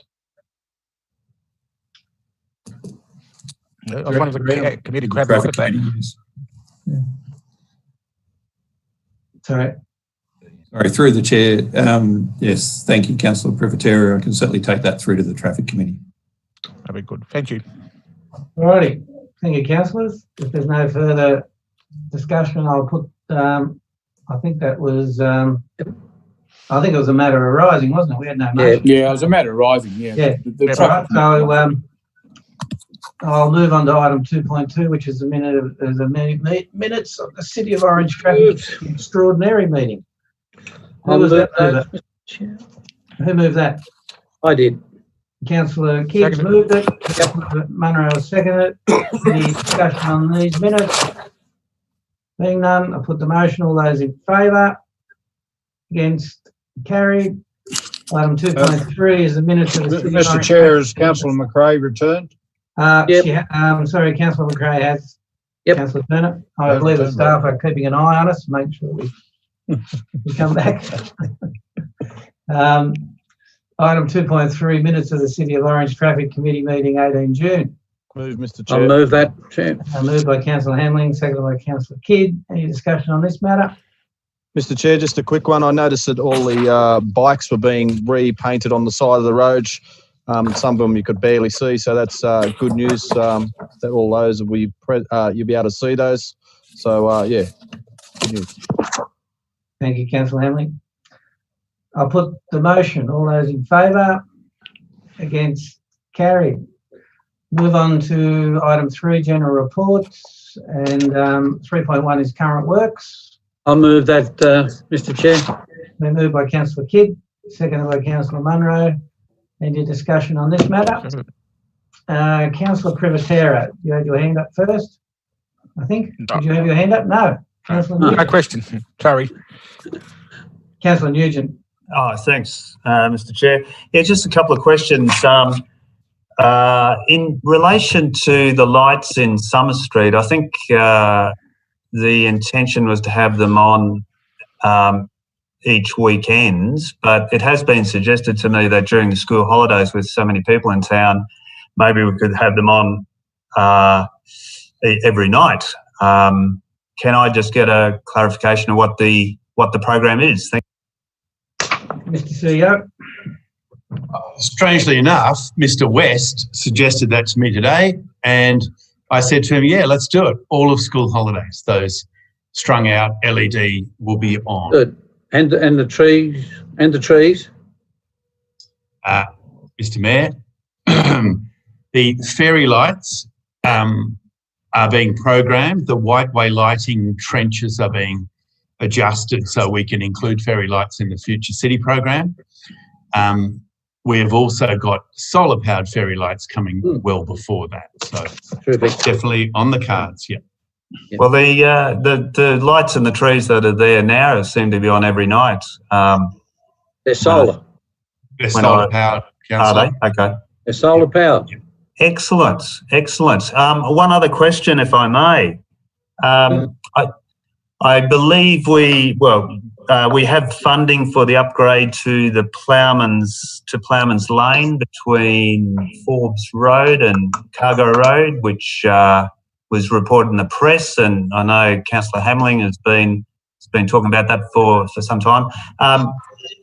Can we get an idea at some stage, not necessarily tonight, but what that funding will include? Is it just the road surfacing? Will the road be widened? And does it involve any moving of power lines underground, or is it, exactly what the nature of that work will be through you, Mr. Chair? Thank you, Councillor Nugent. Mr. Greenham, you got some answers for that, I imagine. Yes, thank you through the chair, Councillor Whitten, and thank you, Councillor Nugent. At this stage, we have not got funding for these projects. We have an announcement from the federal member. It is a program that the federal government have put in 1/3 of the funding towards. It's being administered by the state, and the state have not yet made announcements. So we do not have funding deeds, and we do not have funded projects at this point in time. Once they are announced and formally announced through the minister, we will then be able to program the works. Those works have been applied for under a program called Fixing Local Roads, which looks at purely the reinstatement of the road pavement itself, so the road pavement and the road seal itself. It doesn't look at any embellishment works. It doesn't look at curb and gutter, and it doesn't look at footpaths and what have you. But it will upgrade the current standard of those roads if and when they get funded. Okay. Thank you for that clarification. Thank you, Mr. Greenham. Any further discussion on this matter? Okay, there being none, I'll put the motion. All those in favour? Against? Carried. And I'll close the meeting at 8:26 and invite Environmental Sustainability Chair, Councillor Privatera, to chair the next meeting. Thank you. Time being 8:27, I open the Environmental Sustainability Policy Committee. If there's no conflict of interest, we'll continue. Item 2.1, minutes of the Companion Animal Community Committee. The recommendations on page 5. To remove the recommendation, Mr. Chair. Moved by Councillor Nugent and second by Councillor Munro. Is there any discussion on the items? Be no discussions. All for the motion? Raise your hand, please. Or in against? None against. Motion's been carried. That brings a close the Environmental Sustainability Committee, time being at 8:28. We go to the Finance Policy Committee by Councillor Nugent. Councillor Whitten.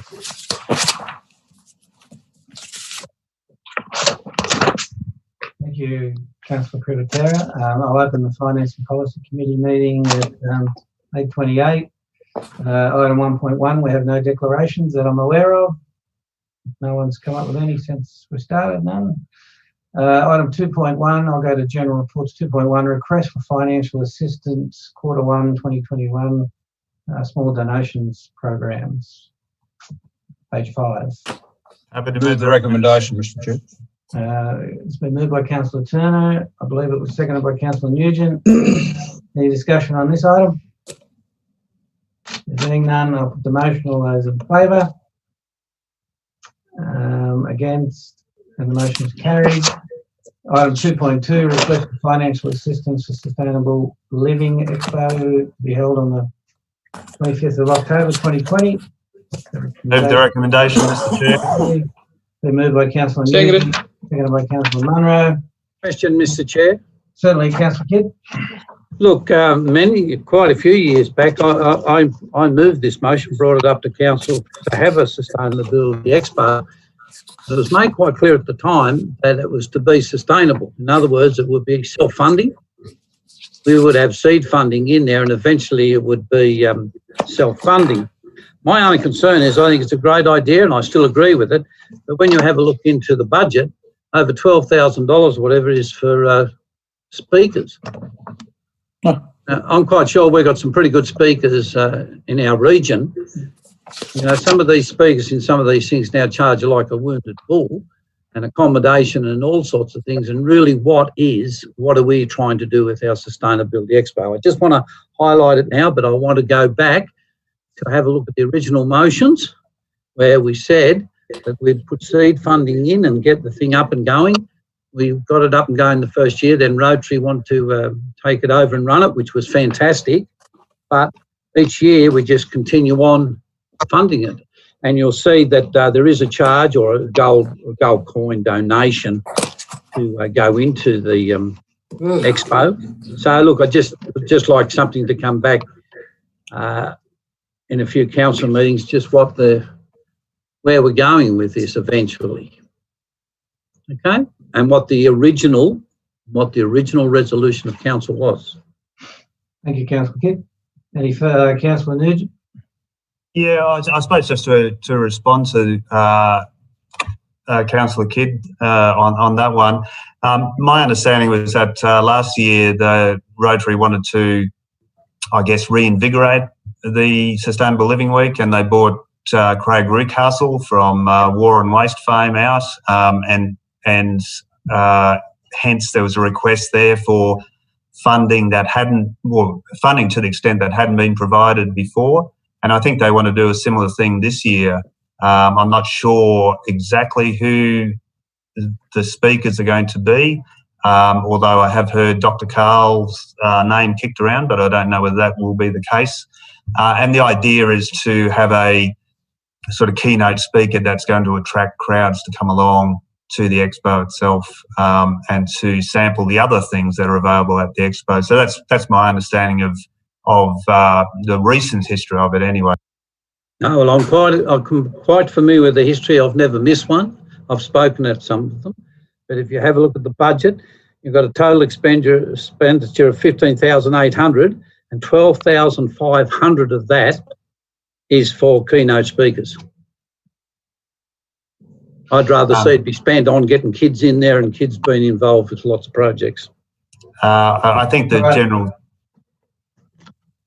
All righty, thank you very much, councillors. Any further speakers? There being none, I'll put that motion. All those in favour? Aye.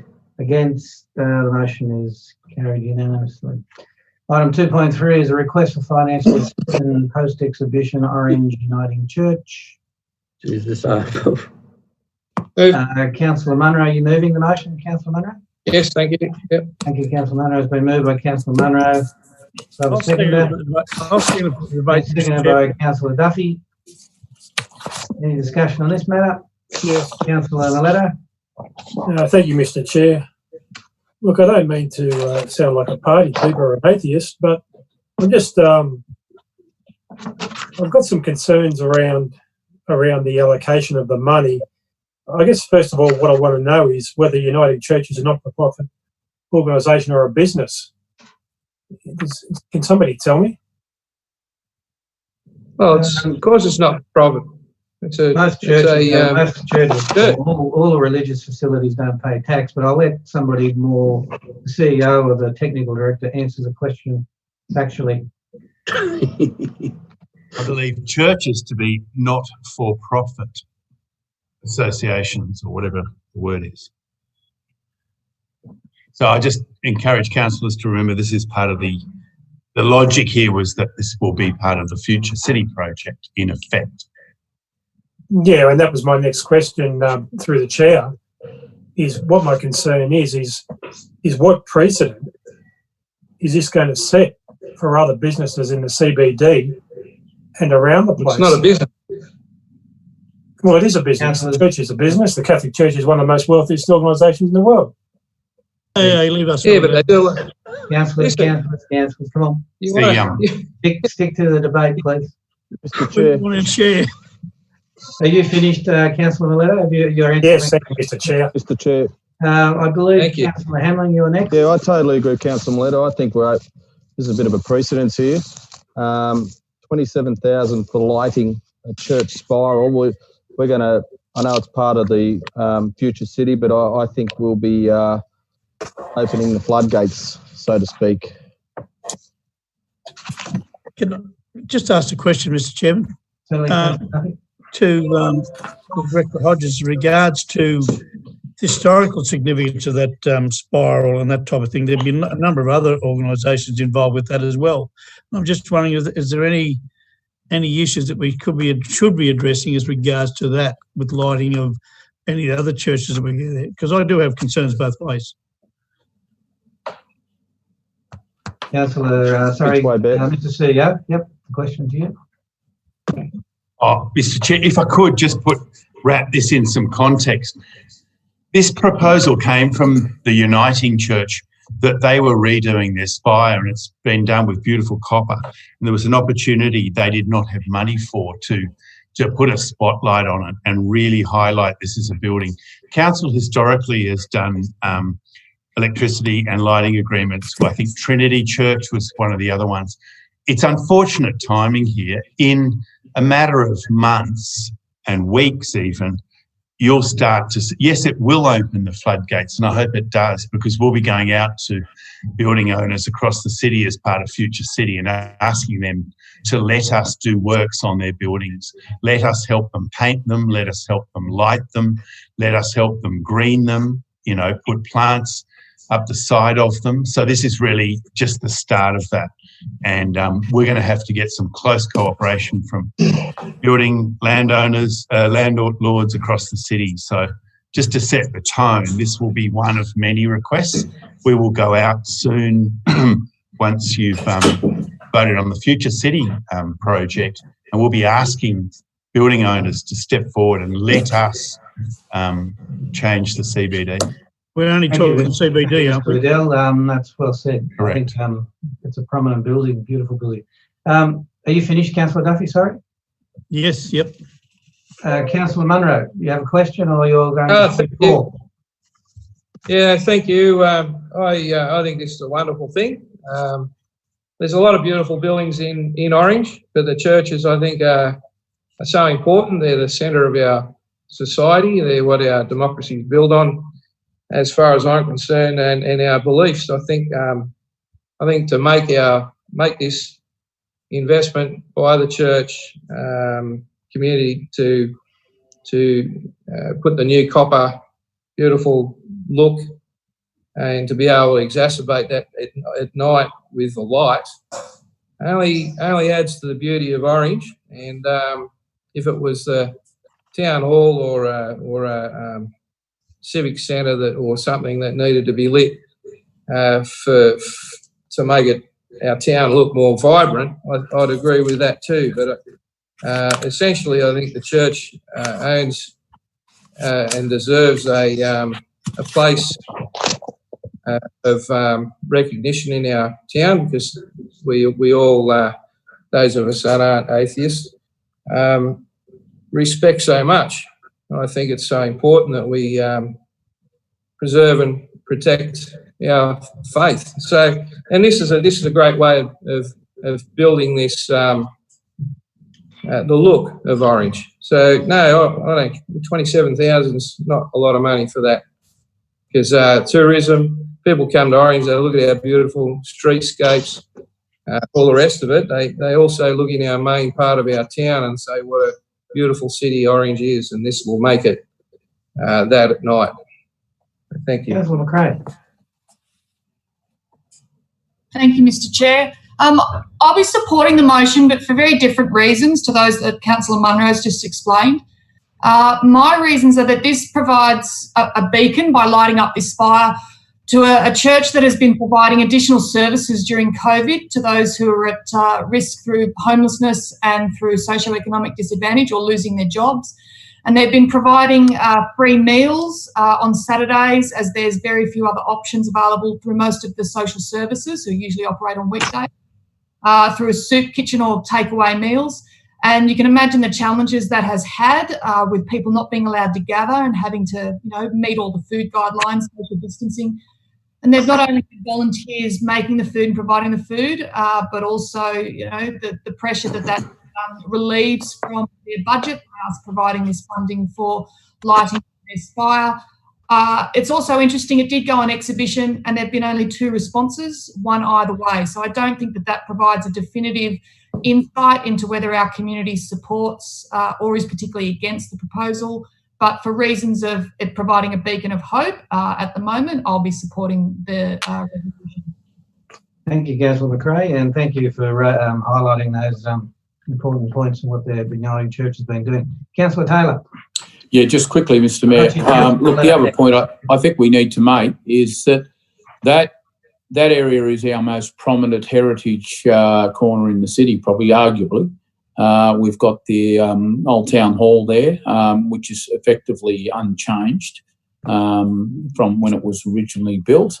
And we've got it, as you know, you are the chairman of OCTEC, I'm on the board, and so is Councillor Kidd. But we spent a lot of money on that town hall building, keeping it in the shape that it's in. And that was a very prominent corner there in World War I and times of difficulty. We're in times of difficulty now. And look, I think we should be we should be looking after that area. If you look at the Metropolitan Hotel, very, very although it's changed a little bit, but it's still, in essence, looks the same as it would have done many, many years ago. So I think it's a highly valuable heritage corner. And look, congratulations to both the churches at the moment doing the work they've done on the steeples. The one down the road, I mean, looks magnificent with the copper shining in the light at the moment, and the Holy Trinity roof itself, where they've reslated it, looks magnificent. So it's a very significant corner in a very significant part of the city of Orange, and I think that it's a positive thing we should be doing. We can always argue against it, but I think in these difficult times, it's very important that we do these type of projects. Mr. Chair, Councillor Milletto, and then you, Councillor Kidd. Yeah, thank you, Mr. Chair. I'm not against them giving money as such to the church. What I would have liked to have seen was some sort of evidence that there were steps making to obtain grant funding in the first place. There are numerous grants out there, Stronger Countries, all that type of thing. I would have liked to seen or heard whether there'd been any other type of efforts made to get grant funding. The government are handing out a lot of money for projects like this. I'm not hearing that's occurred in this situation. People are just coming straight to council and saying, well, okay, can you help us? I understand there are a lot of people need help, but council do help where appropriate. But I guess what I am really concerned about is by allowing a project like this, when other funding could have been sourced through government grants, things like that, which the government are crying out at the moment, for people to lodge submissions or grant applications so they can look at them to stimulate our economy. I just wonder what precedent this is going to set down the future. I'm not against them doing at the church or putting a beacon light on what's at all, but I'm just concerned about, the council being the first point of call when there are other avenues available. And when I talk about council, it's the ratepayers we're talking about here. Councillor, sorry, Mr. CEO, you want to answer that question? No. I know you've answered some of that before, but are you there still? You on the air? Mr. Waddell? Yeah, look, I've got nothing to say on that comment. I think that's a fair comment by Councillor Milletto. Thank you. Now, Councillor Chair, Mr. Chair. Councillor Kidd? Look, a difficult one, but when you really look at it, I think it is a good investment. Look at the money we put on our second lot of lights out at Lucknow on now on the Reform mine, and we've got them on the Wentworth mine, and the huge difference that has made into the ambience of coming into Orange at night time, and the people out at Lucknow, they love it. They really, really do like it, and it does give us a nice entrance out there coming into Orange. I think eventually, if you looked at Holy Trinity, St. Joseph, St. John's, and this church, they're all in a close area. They're all beautiful buildings, different designs. And a lot of people do travel and come to places just to walk around and look at some of the fine architecture. And I've often got comments back about where OCTEC is, the old town hall. You wouldn't notice that at all if it didn't have those feature lights on there at night time. shine up. In winter, it looks good with the mist and so forth. Summer, it looks different. And it does make a huge difference. So I think overall, I can go with supporting it, and you treat each one on merit. Treat this one on merit if other people come forward. And I also agree with Councillor Miletto that we should be looking all the time at different forms of grants that we can possibly get. And that's how we got the lighting out the reform mine, which is only opened just recently. That was via a grant. So who knows out there, and look, who knows with, I know we've got some good Councillor Duffy and a few others there, good Roman Catholics. I'm sure they'll lend us some money to put lights on all the other churches. Thank you, Councillor Kidd. So I might just have something to say here. Then, sorry, Councillor Duffy, I've seen you waving there. Yeah, look, I think that it's part of our beautification program for the CBD. And yeah, I recognise what Councillor Miletto is saying, that there's a couple of ways of getting this funding, and I'm certain the staff are going to be taking advantage of the good graces of state and federal government by putting in for that money. But I think you would all recognise that as a young bloke, when I first came to Orange back in the late 60s and talking to people, the first thing I remember coming into this city were the coloured lights in the main street. And everybody you talk to that knows Orange don't necessarily live here, but they call it the city of coloured lights because their children want to come back here and drive in the main street. Now, I know we don't have the coloured lights anymore, but we certainly have those new bright lights, and we're recognised as the city of lights. And I think it makes people feel better, and in these times we need to make people feel better. Councillor Duffy, I'll let you speak, and then I think I better close this debate. Thank you, Mr. Chairman. I just want to back Councillor Munro on this, and Councillor Taylor and the Mayor. Mr. Mayor may recall this when we struck the Ballarat agreement down in Bendigo, Ballarat, where we have a Ballarat at night was absolutely fantastic because they had a lot of their old buildings lit up. And I think it's when Councillor Taylor says we're looking at a heritage corner, it definitely is a heritage corner. There's no better sight than the lights on at the Metropolitan Hotel with snow around it. And all the buildings at night. I think it's absolutely fantastic. It's money well spent, and it all shows that I'm unbiased in supporting the other churches. Thank you, Councillor Duffy. We won't go any further. Thank you, councillors, for your input. And with no further ado, I'll put the motion. All those in favour of the motion, please raise your hand. Mr. Chairman, if I could just make a point too, as a matter arising. Just one moment, I'll just finish the vote, Councillor Taylor. I think there's some, I'll just get who's against. Is anyone against? Councillor Miletto is against. So thank you, Councillor. So the motion has been won. Councillor Taylor, you have a matter arising? Yeah, just quickly, Mr. Chairman, we've been mentioning the churches, and we've mentioned both churches that are undergoing work at the moment, but the other one that hasn't been mentioned was the magnificent job that was done on St Joseph's, the fence there, the retaining fence. I'm led to believe they spent an absolute fortune to retain the character of that fence. They could have done it on the cheap, but they didn't. They did it there, and they're to be congratulated, and it looks great. And if we're going to talk about the church, we're going to talk about the great work that they're doing with restoration. We all know the amount of money those old buildings cost. They cost an enormous amount of money. We know with Crow Patrick, we know at the Town Hall what it costs to maintain. And, congratulations to the Catholic Church also, the St Joseph's Parish, for the work they've done on that, because I think it shouldn't go unmentioned. Actually, Mr. Chair, if I may, Mr. Chair, I might just ask the CEO to remind me tomorrow. I think I'll get a letter written off to all of them on behalf of councillors, congratulating on the work they've been doing. Actually, it is big money. Thank you. All righty, thank you. All righty, I'll close the meeting at 8:48, and I'll invite Councillor Munro to chair the Services Committee. Thank you, Councillor Whitten. I'd like to open the meeting at 8:49.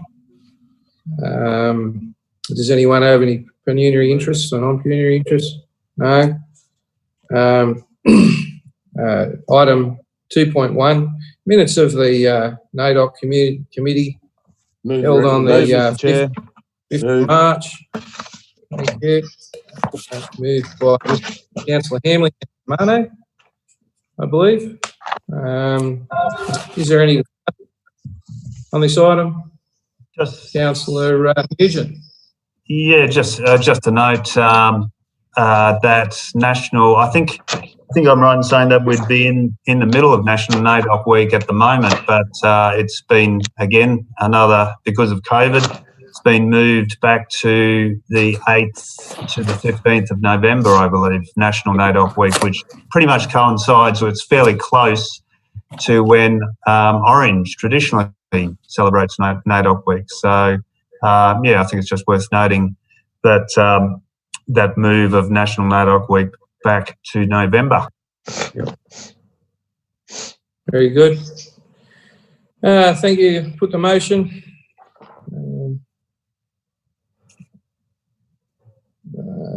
All unanimous by the look of it. Thank you. Carried. Thank you. Thank you, councillors. That concludes the policy meeting at, 8:51. I'll hand it back to the chair. Thank you. Thanks, Councillor Munro. We move on to items under 4. That's notices of motion and notices of rescission. Mr. Chairman, I'd like to withdraw 4.1 for the time being because I want to have further discussion with the Director of Technical Services and Director Morner and Director Hodges to address some other issues that I wanted to talk about was the ongoing maintenance of the wetlands.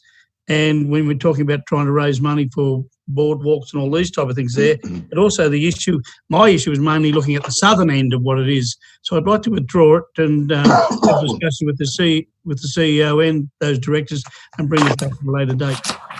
That's withdrawn. All in favour can be withdrawn, can come back. Yeah, okay, thank you. 4.2, notice of motion is invitations to the local member for Orange. Councillor Romano.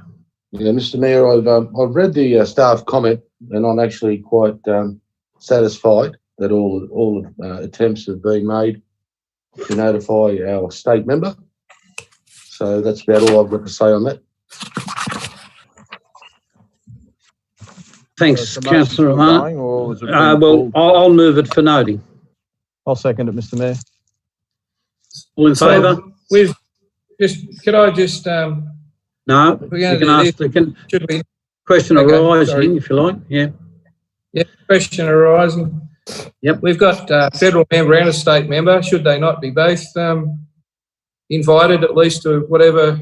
They are. That's what the report says. They are. Yeah, very good. Thank you. Okay. All in favour? And thanks. Against? Thank you. Yeah. Is there a question? No. General reports. First of all, 5.1 is Councillor Mayor Newman. Happy to move it. Hold it. I am declaring an interest, as I did at the last meeting.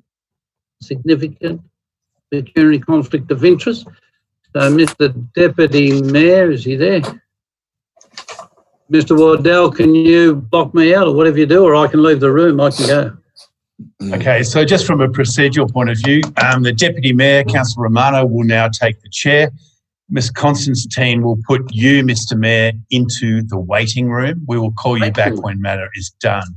All right, so, Councillor Romano, okay, all yours for item 5.1. Sir. Okay, Councillor Duffy. Happy to move it, Do we have a mover in Councillor Duffy? Do we have a seconder? Do you have a seconder? Councillor Munro. Okay, Councillor Duffy. Yes, thank you, Mr. Chairman. Local government New South Wales have been advocating this review on the classification and remuneration of council for some time, heading towards nearly a decade. And finally, they've got the government to come down with an independent report. And most of this came about simply because of the forced amalgamations or the voluntary amalgamations that occurred under probably one of the better premiers that we had from the Conservative world, Mike Baird, and the then Minister Paul Toole. But I'm not saying that as councillors we deserve it or councillors we don't deserve it or whatever the case may be, but this report has been brought down independently of influence from the councils or the government or whatever the case may be. But local government New South Wales represents every council in New South Wales, around about well over 120 or 30 of them, plus the utilities, which is water and all those type of things there. So it's not a small body that's been asking for this review, and finally the government has come on board. Now, it's not a pay rise or anything, it's just a stipend. We get a small type stipend, and the keyboard warriors get around there and they can say what they like, whatever they wish to say, but at the end of the day, there was a 5.5% over 2 years on all wages for council employees, which I think is absolutely fantastic, but hasn't been included in the budget. So I don't have a problem, and it's been brought down independently, but there's no hoo-ha about it, and yet you see we pay out $23 million in wages for staff, and you're talking about $140,000 there, or roughly $140,000 there. But one of the biggest increases is the mayor is increased. Now, sometimes I like the mayor we got, and sometimes I don't. But we have our tiffs every now and again. But let me tell you, in the times that this Orange LGA has been involved in any government, we've very rarely had access to the treasurer. And I'll give you good examples of that. When I was Mayor of Cabonne, I went down there and they told me I wouldn't get money for Centre Farney's Corner. $758,000. I went out and saw David Borger, then Minister of Roads, came back with some money for Centre Farney's Corner. Numerous other occasions I went down and came back because of the contact within the government. Now, I know our mayor leans conservatively, and I don't care which way you're going to harass me about what I've said, but he's been working hard in talking to ministers and anywhere else trying to get us money when we don't have direct access to the treasurer. And I think that money is extremely well spent. He's only got to go down there and come back with $2 million and makes his paltry little stipend increase of $15,000 totally well worth it. Totally well worth it. As again, I come back to the fact that it was independently done. Now, I just want to go back. It's not the first council to do that. This is usually a line item in the budget of the whole thing put together, what the cost of the councils is. But for some reason, it's not that this way. But it might appear to me that maybe some of the staff don't like us. But I want to go back to any councillor across New South Wales that doesn't want to play the good Samaritan and say, oh, we shouldn't be taking this and there. Well, okay, I'm not saying don't take the wage rises from people across New South Wales or anywhere like that. I'm saying if you don't want to take it, don't take it. Donate it to an organisation that a voluntary organisation which makes it tax deductible, and show your receipts in 6 months if you're fair income. But one of my other concerns is if we don't keep on taking these rises as they come, councils, I'm not specifically looking at ours, councils will become the place of the wealthy and the privileged. And we don't want to dare see that happen. You've seen what happens in America. But the other issue is that I think the 140,000 which comes through from the councillors themselves, from the staff, is not really an issue, because our money that we receive as councillors and across New South Wales as councillors is very very small stipend. But we're not the first ones to accept it. To accept this, Bathurst, Dubbo, Shell Harbour, Albury, they're all on the top rung, and this is part of the reclassification and the remuneration process that has been independently done. Don't have any problem with it whatsoever, whether I'm here next election or whether I'm not here next election, and that goes for any of us. But, as I said before, if you don't want to take it, don't take it. Donate it to a worthy cause. Thanks, Councillor. People ask me. Thanks, Councillor Duffy. Councillor Nugent, are you speaking for or against? I'd like to move an amendment, Mr. Chair, that we defer the matter for 6 months until December. If I have anyone who would second that. I'll second for discussion, the amendment. Okay, well, I'd like to move that we defer the matter for 6 months, as Dubbo has done. I think my reading of the paper says that Dubbo has deferred the matter until December. When I look at the figures, the only reason that we're able to sort of take the level higher is that the Remuneration Council Tribunal has introduced this new category, regional centre. Now, there is a maximum, but there's also a minimum that we, for each category. I think it would be much better if the Remuneration Tribunal just set an amount so that we didn't have to have these debates. But for better or worse, there's a range. And what we're currently on is 85% of the maximum. So it's not as though we're at the bottom of that range for this particular category. The other thing that I feel is, given the current circumstances in the community in terms of COVID and the number of businesses that are struggling, I don't think that a 19.9% increase in our stipend is a good look or is necessary. I just don't think at this particular time that's not a good message to be sending to the community. And regardless of what calling it a stipend, calling it a salary, calling it whatever, it's still a 19.9% increase in what we currently receive.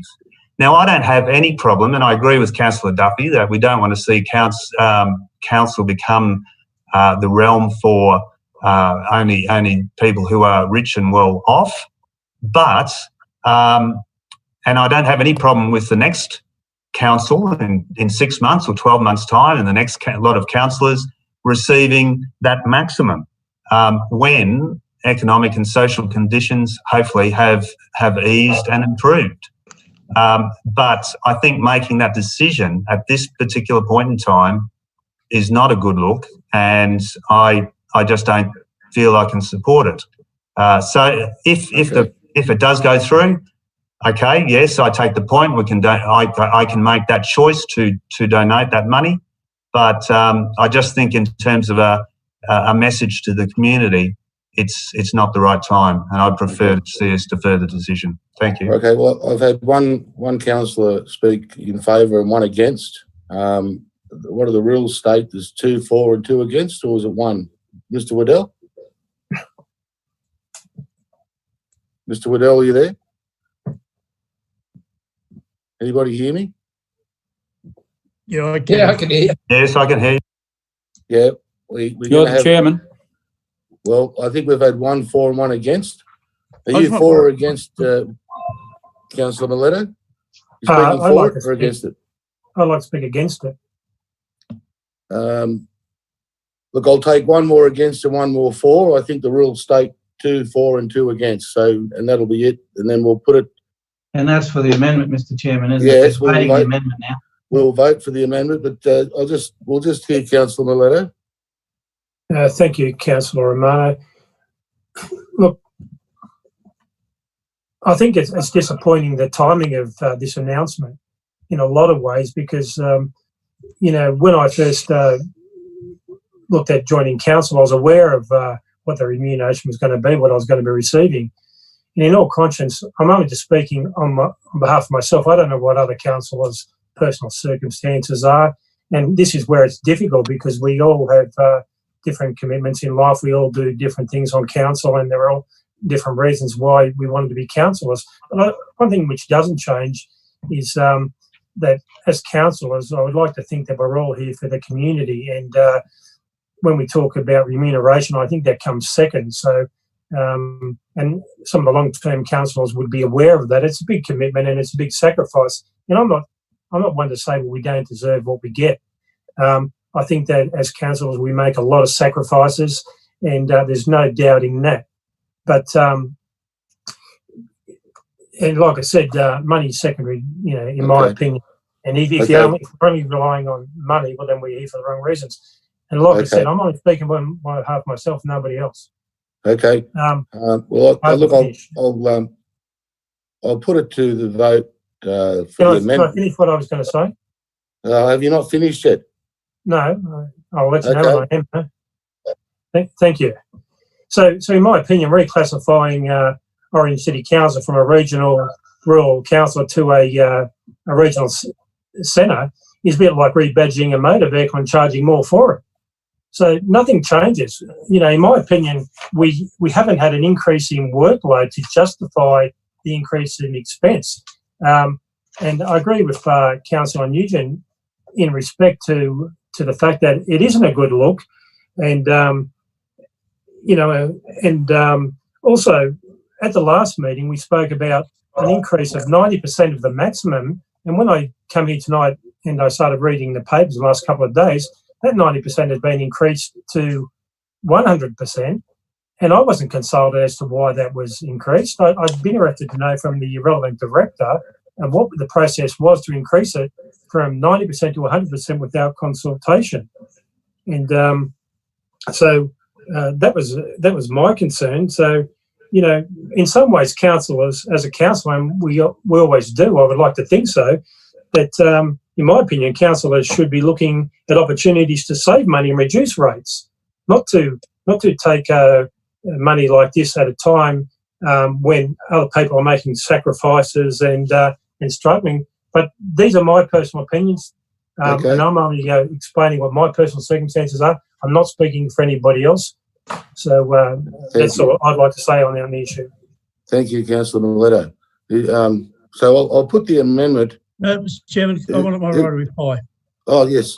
Okay, Councillor Duffy. My right to reply is, number one, and Councillor Mileto, you touched on it. You said we shouldn't be doing these things in the kind of thing. Listen, not one councillor in this council advocated the reduction in rates. 3% we put them up in water and sewage, and we took on the general rate, we took the 2.8%. Not once in the last 8 or 10 years has that been advocated. I've advocated for a reduction in the CBD rate for the extra third, but not one of us have done that. And when it comes down to the actual stipend we got here, the general public is not going to worry about the miserly little stipend that we get. They're going to worry about the roads. They're going to worry about the footpaths. They're going to worry about their rubbish. That is what they will come up to you. They're not going to say, we're not going to vote for you because you get a stipend and it's only 5% of what the general manager gets or whatever the case may be. They're going to say, hey, listen, where's our roads? Where they are? And I can tell you, this council, the previous council, has set in place some really good work. We've had the Cargo Road, the Burrendong Way, the NDR fixed up, Forest Road. We've got the things out, and we need to keep going down that pathway, and that's what they're looking at. The one we should be concentrating on now is the CBD and the businesses that need that kick along. That's my point. That is, nowhere have I seen anyone advocate the reduction of rate if you're so concerned about helping people out. We're not a public benevolent institution. We should be there, and we should accept what is sure normally should be a line item in a budget and not been highlighted. Thanks, Councillor Duffy. Now I'll put the amendment first. All in favour of the delay for 6 months. I can only see 2, 3. Three, I think, Councillor. Okay. All in favour of the recommendation. Sorry, did we Point finish? of order. Yeah, point of order. What's the point of order? We haven't actually had debate on the motion. We've had the debate on the Yes, well, what have we been talking about? the actual amendment. The amendment. Well, we've had one speaker for. We've had one speaker in favour. We've had 2 speakers against. And I'll take one more. Mr. Chairman, point of order, Mr. Chairman. Point of order, Mr. Chairman. I've already spoken as to close the debate. That's exactly what I'm trying to say, Councillor Duffy. I mean, you've had opportunities to speak earlier, and I'm not taking any more speakers. The fact of the matter is, we've had on this matter. I'm just checking if you really want to close the debate now. I do want to close the debate. Councillor Duffy has closed the debate. Spoken, Councillor Mileto. Well, point of order. Different point of order. Different point of order. We had those for the amendment. We didn't have those against the amendment. Point of order, Mr. Chairman. Yeah, I think we did. Can go either way. No, we did not. We had I'll close the speakers debate, Mr. for Chairman. the. We had speakers It's for up the to the individual recommendation, councillor if they and want then- to speak. Correct. We didn't have a vote. All we had was those for the amendment, and then you went straight to. All right. Okay. So you want to speak on what the recommendation now? No, I don't want to speak. Sorry, Mr. Chairman, if I may, you didn't ask for who was against the amendment. So just put that, and then once you put that, the amendment will be lost. Then you can put the motion. Well, I just did that. I thought, Councillor Whitten, I just asked for a vote on the amendment, and it was 3 in favour of the amendment and 8 against the amendment. We didn't see any hands. I didn't see any hands against the amendment. We'll re-vote it. All in favour of the amendment. Okay. Is there how many? Three. I can see 2. Is there 3? 3, councillor. 3. So now I'll put all in favour of the recommendation. No, Mr. Chairman, against the Against the amendment. Against the amendment. All against? Against the amendment? 1, 2, 3, 4, 5, 6, 7, 8. That means the amendment's been lost, correct? Correct. Yes. Yeah. Correct. Now, all in favour of the recommendation? Motion is put. The motion 1, 2, is put. 3, That's correct. 4, 5, 6, 7 for the motion, I think. There's 8. I think, yeah, I missed one. Can we do that one more time, councillors? 1, 2, 3, 4, 5, 6, 7. Councillor Whitten, are you? Yeah, 8. Thank you. 8. 4. Okay, so the recommendation And becomes against, the and motion. you need to do against. Yeah, Yeah, anyone, thank you. all against the recommendation. That's 1, 2, 3, 4. No, 1, 2, 3, sorry. 1, 2, A total 3, of that's 11. The correct. mayor is not there. Correct. Thank you. So do you want me to put the recommendation now as the motion? To No, re-vote on it? No? I think you've Done. done that now, councillor. It's Yep. all done. Thank you. So can we bring the mayor back in? Ms. Constantine, bring the mayor back in, please, who will now take the chair. Thank you, Deputy Mayor. Recommendation is passed. Mr. Mayor, we're now on item 5.2, which is the strategic policy review, if you would. 5.2 strategic, excuse me, policy review.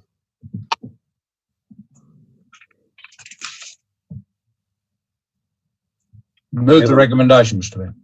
I'll second Move that. Councillor Turner, second Councillor Hamling, I think. Whitten, yeah, Hamlin, good. All in favour? Against? No, Just against. just as a matter Got a of question? Yep. Just as a matter of right, Mr. Chairman, I'm just going to remind the CEO that that committee that we set up will be meeting soon, I assume. Mr. Wardell. Indeed, yes, in your hands, councillor. We recommend part 2 of the recommendation is that the policy be referred to the committee. So in your hand, would you like me to organise a committee meeting for next week, Correct. sir?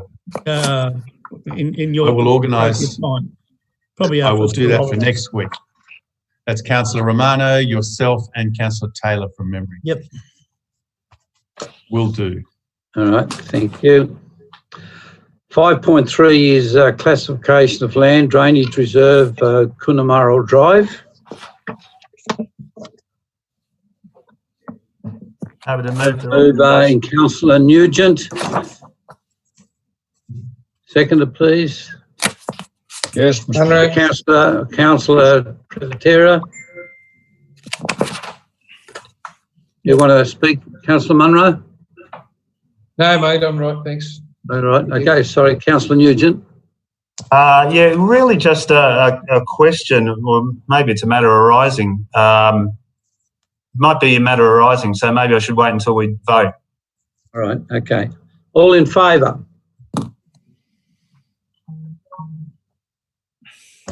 That's everyone in favour. Against? Yeah. Matter arising, Councillor Nugent. Yeah, matter arising, Mr. Mayor. I was asked a question on the map on page 86, I think it is. I think there's an easement line for some power lines that sort of runs across the map there, and someone was asking that there was a stand of eucalypt or remnant bushland up the top of the map there on the northern end in that easement area. I haven't had a chance to get out there to see whether those blocks have actually been built and whether those remnant or that stand of gums is still there. I'm not sure whether any of the staff are able to sort of address that at the moment, or maybe it's a matter to be taken on notice. Yeah. Okay, we'll take that on. We'll take that on notice, Councillor Nugent. Thank you. Some feedback from okay. 5.3, excuse me, is classification of land drainage reserve. Oh, that's one I just did. Sorry. 5.4 is the Springs and Aboriginal and non-Aboriginal fringe camp located in South Orange. Happy to move the recommendation, Mr. Mayor. Happy to second it, Mr. Mayor. We have a mover in Councillor Nugent. Sorry, who was the second? Councillor Maletta, I think. Councillor Maletta. Thank you. And Mr. Mayor, I'd just like to speak to it, if it's okay. My word. Yeah, look, I had the opportunity today with Councillor Nugent to go out there and inspect the site. And there is certainly some Indigenous significance up there. And I just wanted to compliment the council staff who put the report together and drew some of those historical issues to our attention. I can see an opportunity there for tourism, and people are interested in archaeology and Indigenous history to go for a walk along there or ride their bikes. And that's a wonderful opportunity to highlight the history of the Wiradjuri people in Orange. So I certainly am more than happy to second the motion. Thanks, Councillor Nugent. I would like just to recall to all of you, I'm sure that you've all read the Aboriginal Heritage Study for Gabon, Blaney and Orange local government areas. If you haven't, that's in the library. You can read that.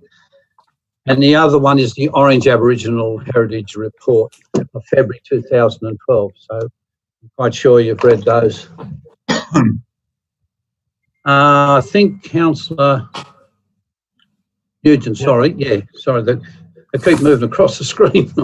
Yeah, that was Councillor Maletta just talking, and I agree with Councillor Maletta's comments. I think the really good thing about this report and adopting these studies at this time is that it sets in place a framework so that when further grant opportunities come up for funding, because a lot of what's proposed in the plans will be dependent on future funding or future New South Wales government grants coming through. So, but I think by getting these plans in place, we'll have a good, strong foundation from which to apply for future funding opportunities as they come along. So, I'm very happy to see them adopted and recommend that we do so.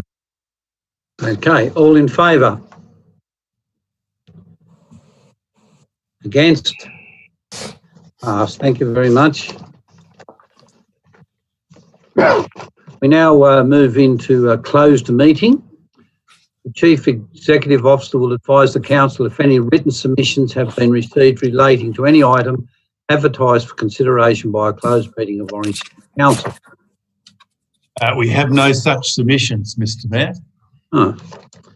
In accordance with the Local Government Act of 1993 and the Local Government General Regulations of 2005, in the opinion of the Chief Executive Officer, the following business is of a kind as referred to in Section 10A, brackets 2 of the Act, and should be dealt with in a confidential session of the Council meeting closed to the press and the public. The items to be considered enclosed are 6.1, Airport Services Expansion, and 6.2, Tender for Depot Administration Building. The reason for confidentiality: this item is classified confidential under the provisions of Section 10A, brackets 2, brackets C, information that would, if disclosed, confer a commercial advantage on a person with whom the council is conducting or proposes to conduct business. I'll just wait for a second to make sure